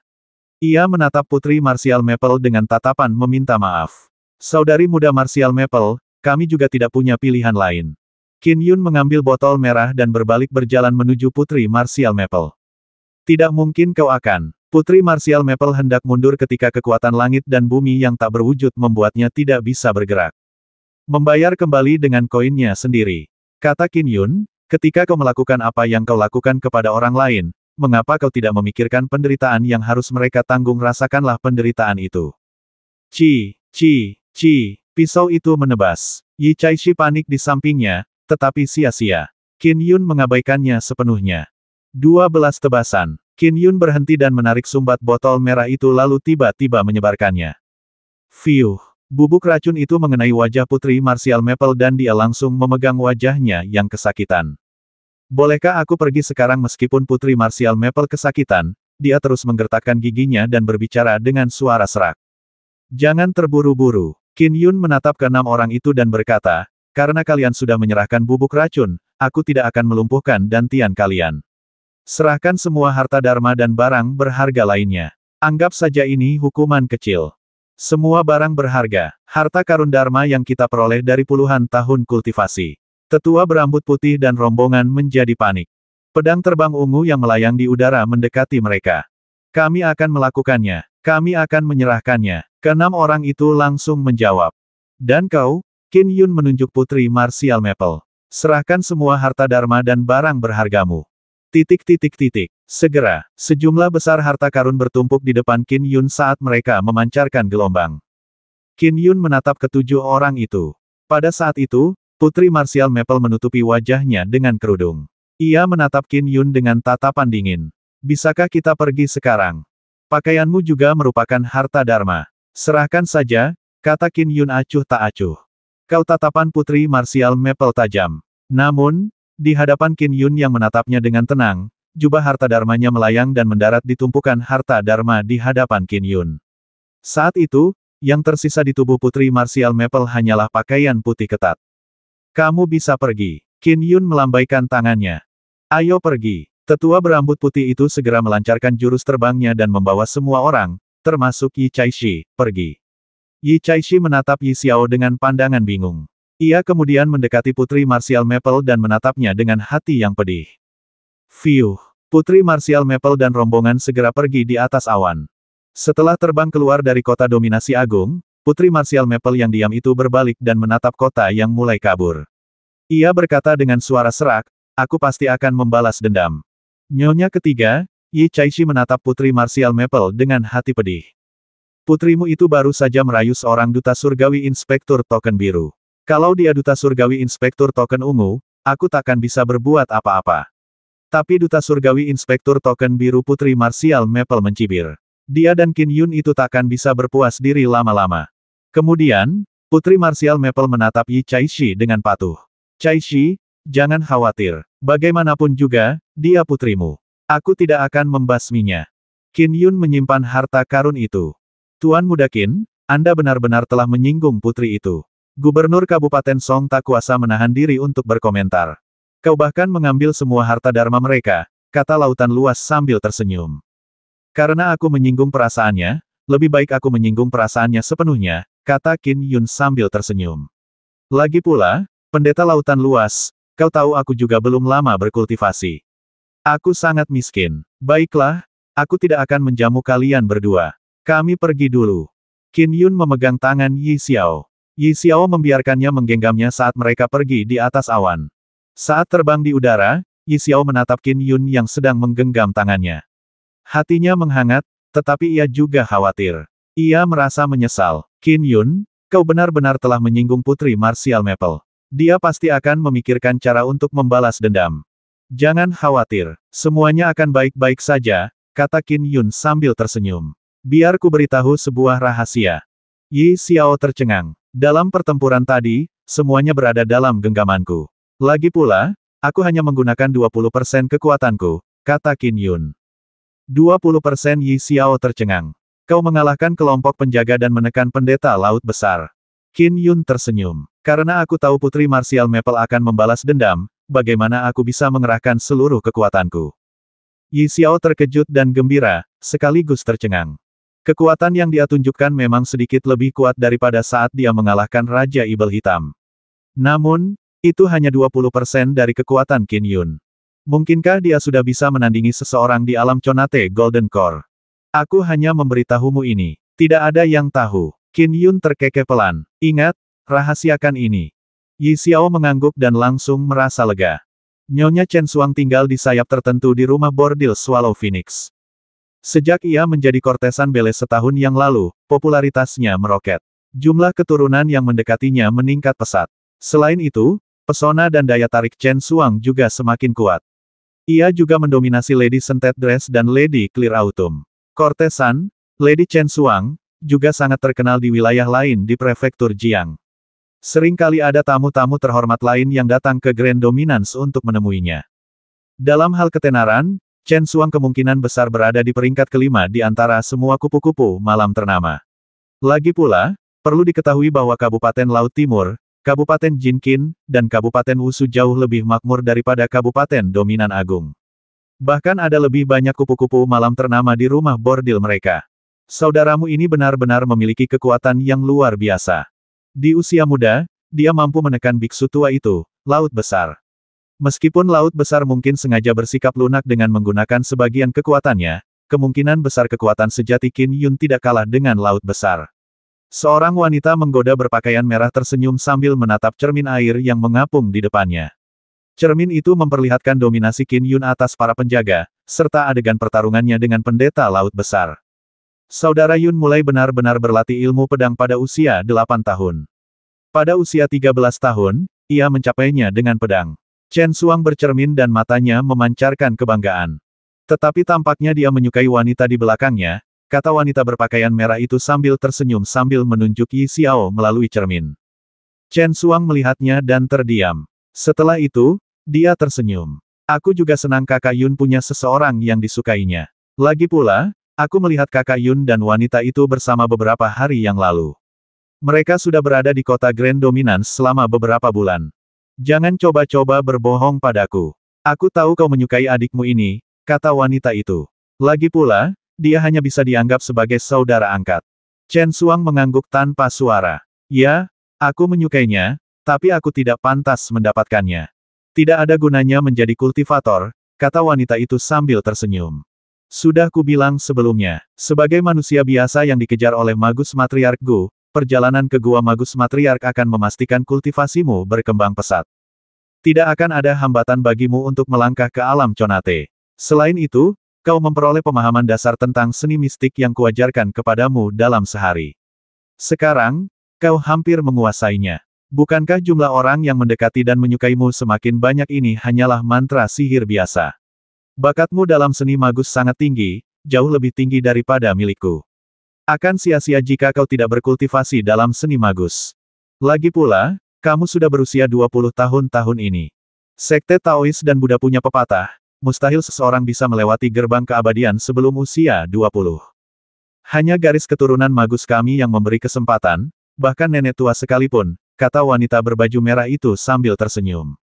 Di antara semua sekte di dunia, selain Tanah Suci Taois dan Buddha, ada 19 sekte teratas lainnya yang tersebar di seluruh dunia. Gunung Magistres kami adalah satu-satunya sekte teratas yang tersisa dari garis keturunan magus. Berbagai seni magus yang kami miliki juga yang terlengkap. Bahkan tanah suci Taois dan Buddha pun tak akan berani menyentuh Gunung Magistres kami. Jika mereka menyinggung kami, mereka mungkin akan mati tanpa tahu alasannya. Chen Xuang melihat ke cermin dan melihat Qin Yun terbang bersama Yi Xiao sambil memegang tangannya. Jika kau tidak berkultivasi, sekitar 1 dekade lagi, kau akan kehilangan semua kilaumu yang sekarang. Kau akan menua, dan ketika kau keriput dan menua, kakak Yunmu akan tetap sangat muda. Wanita itu membujuknya, dan jika kau memasuki Gunung Magistres, kau bisa menggantikan wanita itu jika kakak Yunmu berpisah darinya. Kau hanya akan punya kesempatan selama kau hidup cukup lama dan tetap muda dan cantik. Katakan padaku, apakah aku punya peluang 50% untuk keluar hidup-hidup dari Gua Matriark Magus di Gunung Magistres yang kau sebutkan, tanya Chen Xuang. Ya, jawab wanita berbaju merah itu. Kau membuat Matriark Gu begitu memujamu, jadi peluang untuk bertahan hidup sangat tinggi. Meskipun kandidat Magus Maiden lainnya juga akan masuk, kecil kemungkinannya salah satu dari mereka akan selamat. Sedangkan kau memiliki setidaknya 50% peluang. Setelah kau selamat, kau akan menjadi Magus Maiden yang berkuasa. Dan setelah kau mencapai ranah Heaven Magus, kau akan langsung dikenal sebagai Magus Matriark. Bujuk wanita berbaju merah itu. Kemungkinan 50%. Itu mungkin cuma rayuanmu, bisik Lady Chen Xuang. Wanita itu tersenyum dan langsung berkata, kau juga sudah melihat betapa Magus Matriark Gu menyukaimu. Saya hanya punya satu permintaan, kata Chen Xuang. Silakan beritahu saya, jawab wanita berbaju merah itu segera. Ia telah menemukan kandidat Magus Maiden yang paling cocok saat melewati Grand Dominance. Karena itu, ia berusaha sekuat tenaga untuk membujuk Chen Xuang. Lagi pula, masuk ke Gua Magus Matriark haruslah sukarela. Ratusan orang dari perusahaan pengawalku dan saudaraku, Xie tewas karena keluarga Bailey di Kabupaten Gong Timur. Aku ingin semua dalang yang menyebabkan kematian saudaraku mati. Kepala keluarga Bailey juga harus mati, kata Chen Xuang. Hanya dengan kematian mereka, aku bersedia pergi ke Gunung Magistresmu dan memasuki Gua Matriark Magus. Wanita berbaju merah itu tersenyum. Kalau cuma masalah sepele begini, tenang saja. Gunung Magistresku sekarang mewakili garis keturunan Magus. Dari segi kekuatan, kita jauh lebih kuat daripada sekte-sekte kultivasi papan atas. Satu Bailey Qin saja bisa dibasmi dengan mudah. Chen Xuang mengangguk. Karena ia telah memutuskan untuk memasuki dunia kultivasi, ia bertanya, saya ingin tahu apa saja faksi-faksi di dunia kultivasi. Mengapa ibel-ibel jahat belum dibasmi? Soal faksi terkuat, kata perempuan berbaju merah itu. Kita manusia tentu memiliki pemerintahan kekaisaran, tanah suci Tao dan Buddha, serta sekte-sekte kultivasi teratas. Silsilah magus saya sama sekali tidak kalah dengan sekte Tao dan Buddha di zaman kuno, tetapi sekarang, garis keturunannya telah memudar. Banyak seni yang hilang dan seni kultivasi magus pertempuran telah hilang. Namun demikian, seni magus yang tersisa tetap sangat kuat. Adapun setan-setan jahat, wanita itu mengerutkan kening dan berkata, ngomong-ngomong, selain Istana Naga Empat Lautan, ibel-ibel jahat sebagian besar terbagi antara Istana Ibel Surgawi dan Ibel Jahat 9 Silsilah. Istana Ibel Surgawi dan manusia berbuat baik bersama dan mendukung koeksistensi. Sedangkan untuk 9 silsilah Ibel jahat, warisan kultivasi mereka berasal dari Vin Celestial alam lain, jelas wanita itu. Mereka sangat keji. Baik manusia, Istana Ibel Surgawi, maupun Istana Naga Empat Lautan, semuanya berurusan dengan 9 silsilah Ibel jahat. Apakah 9 silsilah Ibel begitu kuat? Chen Xuang tercengang. Sangat, wanita berbaju merah itu mengangguk. Bagaimana dengan saudara Yun? Tanya Chen Xuang. Dia dianggap sebagai pendekar pedang abadi. Wanita berbaju merah itu menggelengkan kepalanya. Harus diakui bahwa pendekar pedang abadi sangat kuat. Di antara rekan-rekan selevelnya, kemampuan menyerang mereka adalah yang terbaik. Namun, pendekar pedang abadi juga punya kelemahan besar. Cacat. Chen Xuang bingung. Ya, wanita berbaju merah itu mengangguk. Alam inti emas Konate adalah batas warisan para dewa pedang. Tidak ada metode untuk memadatkan jiwa esensi seseorang. Sejak zaman kuno, tidak ada dewa pedang di alam jiwa esensi yang telah dihasilkan. Seberapa kuatkah para dewa pedang? Kehebatan mereka membuat ibel-ibel jahat menangisi orang tua mereka, tetapi itu karena tidak adanya dewa jiwa esensi yang menjaga benteng, yang mengakibatkan banyak sekte dewa pedang dihancurkan oleh ibel-ibel jahat beberapa kali. Oleh karena itu, warisan Dewa Pedang telah hilang. Mereka telah mencoba memperbarui diri beberapa kali dan tentu saja, Tanah Suci Taois, Gunung Harta Karun Luminous, selalu menyimpan warisan Dewa Pedang. Kapanpun ada kesempatan, mereka akan melepaskannya, mengembangkan sekte-sekte Dewa Pedang baru. Wanita berbaju merah itu tersenyum dan berkata, tentu saja, kita sedang membicarakan seluruh sekte. Berapa tahun yang dibutuhkan untuk menghasilkan makhluk abadi yang dapat memadatkan jiwa esensi dan seberapa sulitkah itu mencapai alam inti emas Conate dengan warisan abadi pedang menjadikan seseorang yang terbaik. Mereka hanya sedikit lebih lemah dari garis keturunan magus kita. Gunung Magistres kita masih memiliki seorang Magistres yang masih hidup. Berkultivasi hingga mencapai alam Magistres adalah hal yang mungkin, dan itu setara dengan makhluk abadi jiwa esensi Taois. Chen Suang mengangguk. Saudara Yun tidak akan bisa menjadi abadi. Apa yang kau pikirkan dengan kekuatan saudaramu itu, kemungkinan besar dia akan mencapai inti emas Conate. Akan sangat mengesankan jika kau bisa mengejarnya untuk menjadi matriark magus, kata wanita berbaju merah itu. Chen Suang mengangguk. Soal keluarga Baili, aku akan mulai mengaturnya, kata perempuan berbaju merah itu. Tunggu saja kabar baiknya. Setelah berkata demikian, dia berbalik dan pergi. Di tempat lain, Qin Yun dan Yi Xiao sedang bersama. Yi Xiao juga mengenakan kerudung di wajahnya.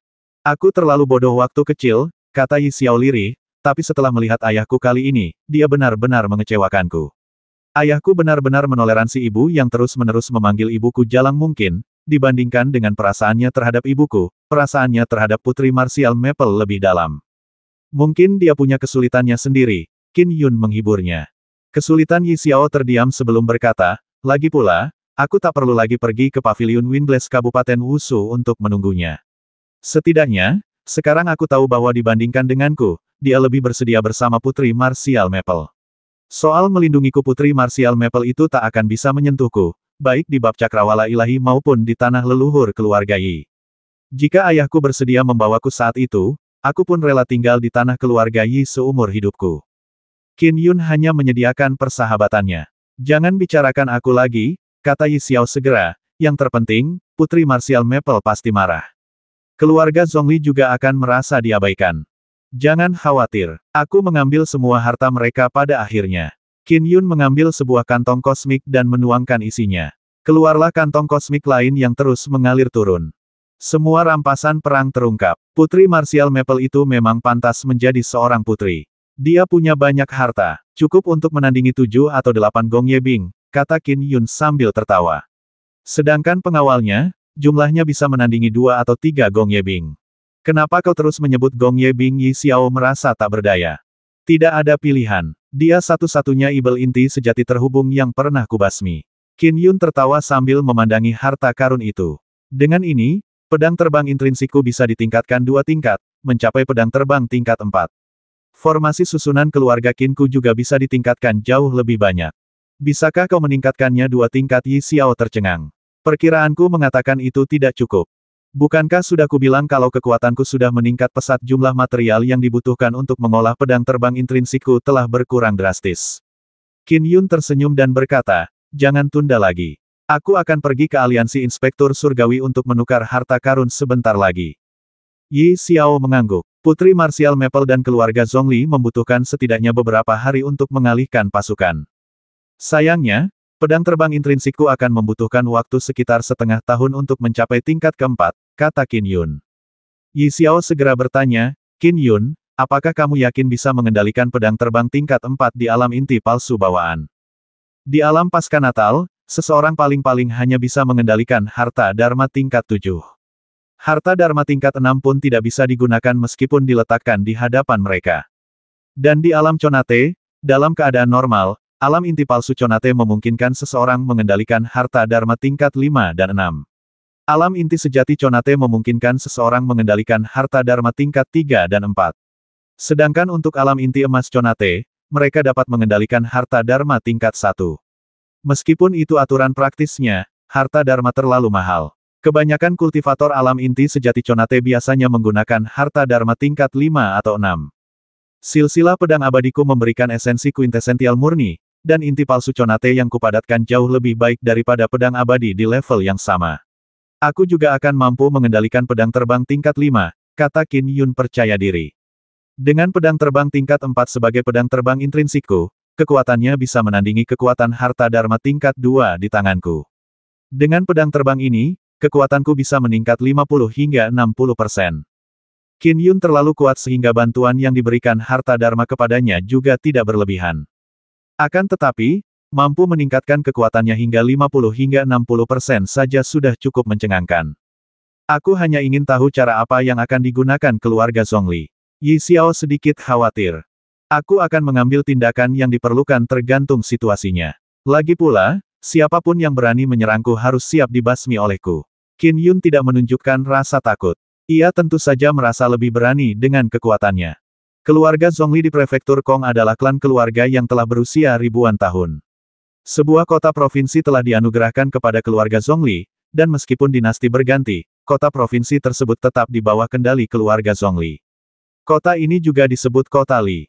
Pada malam hari, di prefektur Kong, di sebuah rumah besar yang megah di Kota Li, ada banyak sekali pelayan dan peraturannya ketat. Di sebuah aula, "Ibu, aku mohon keadilanmu." Putri Martial Maple berlutut di depan seorang wanita sambil memeluk kakinya dan terisak. "Yang kau tahu hanyalah menangis." Wanita itu melambaikan tangannya dan dua layar muncul di udara. Satu layar menampilkan Yi Xiao menamparkan Putri Wu Feng 30 kali. Layar lainnya menampilkan Qin Yun menyemprotkan bubuk racun ke wajah Putri Wu Feng. "Tataplah dan perhatikan baik-baik," kata wanita itu dengan dingin. Putri Martial Maple tak punya pilihan selain menonton kedua layar itu dengan patuh. Adegan itu terus berulang, sementara amarah di mata Putri Martial Maple semakin menjadi-jadi.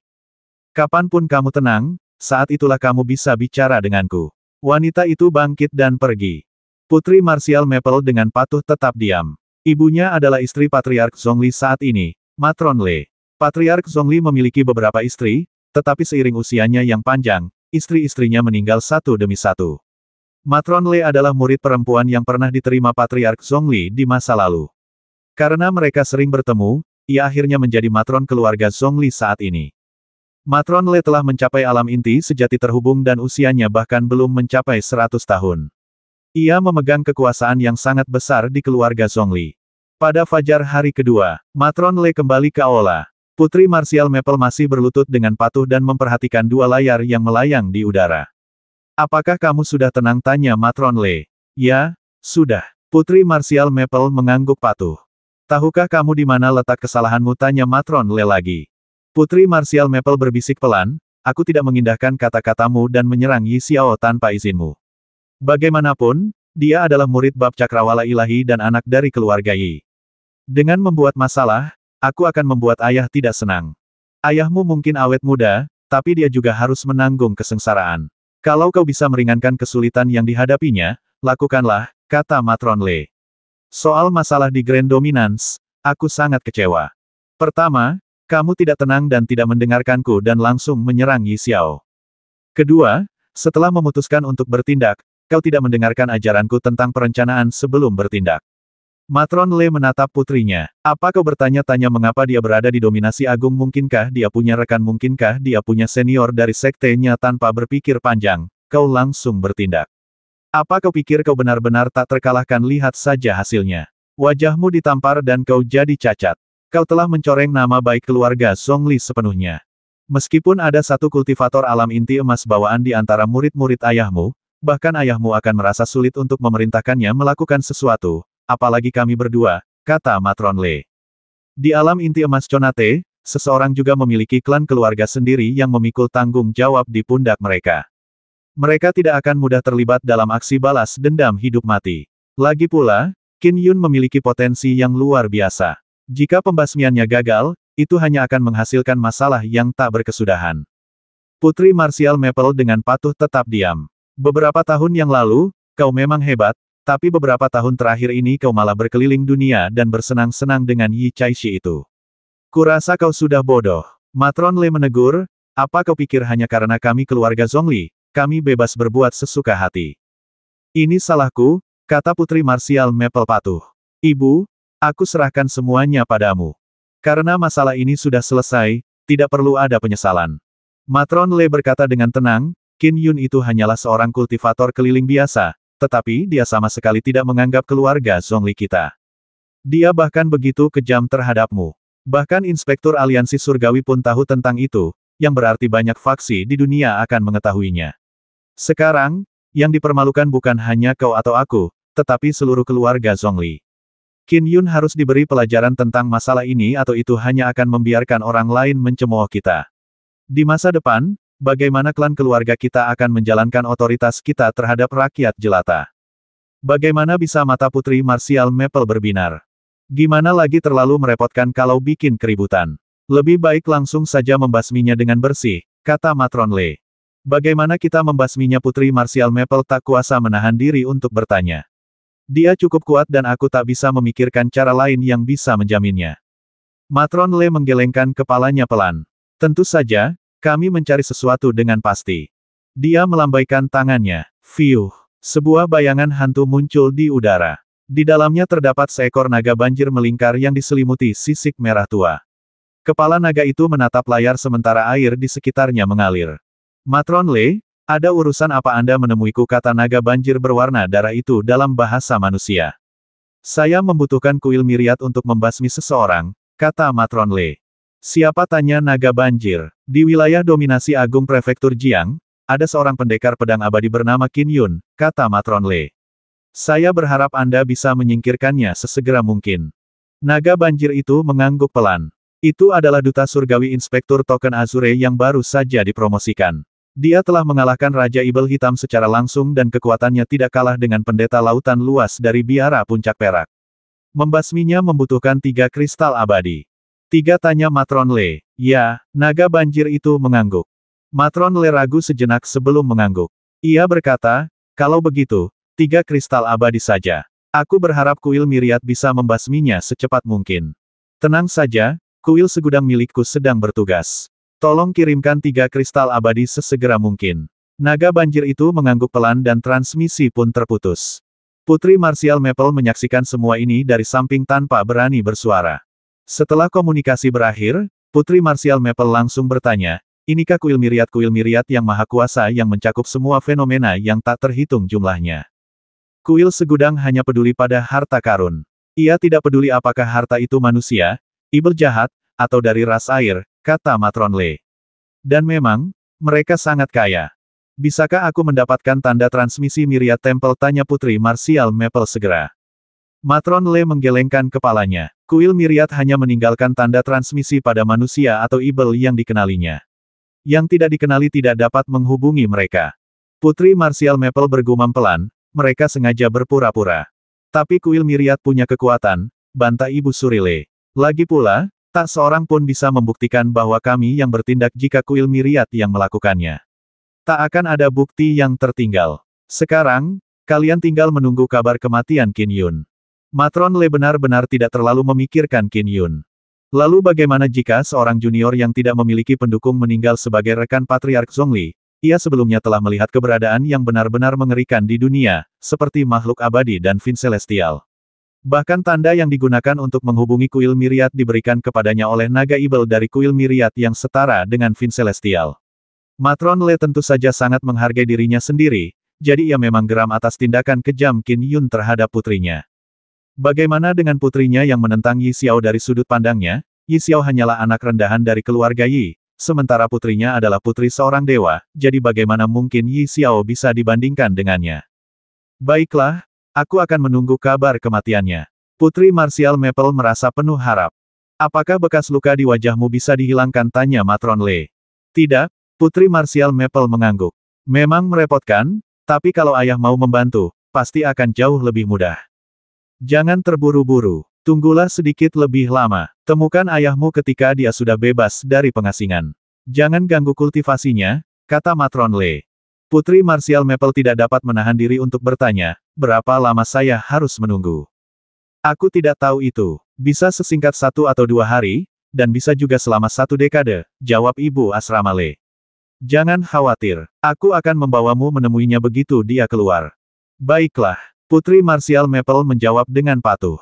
Patriark keluarga Zhongli adalah eksistensi tertinggi dalam klan keluarga Zhongli. Putri Marsial Maple hanyalah salah satu dari sekian banyak putrinya dalam kehidupan panjang sang patriark. Adapun kuil Miriat, mereka mulai bersiap untuk pembasmian itu. 120.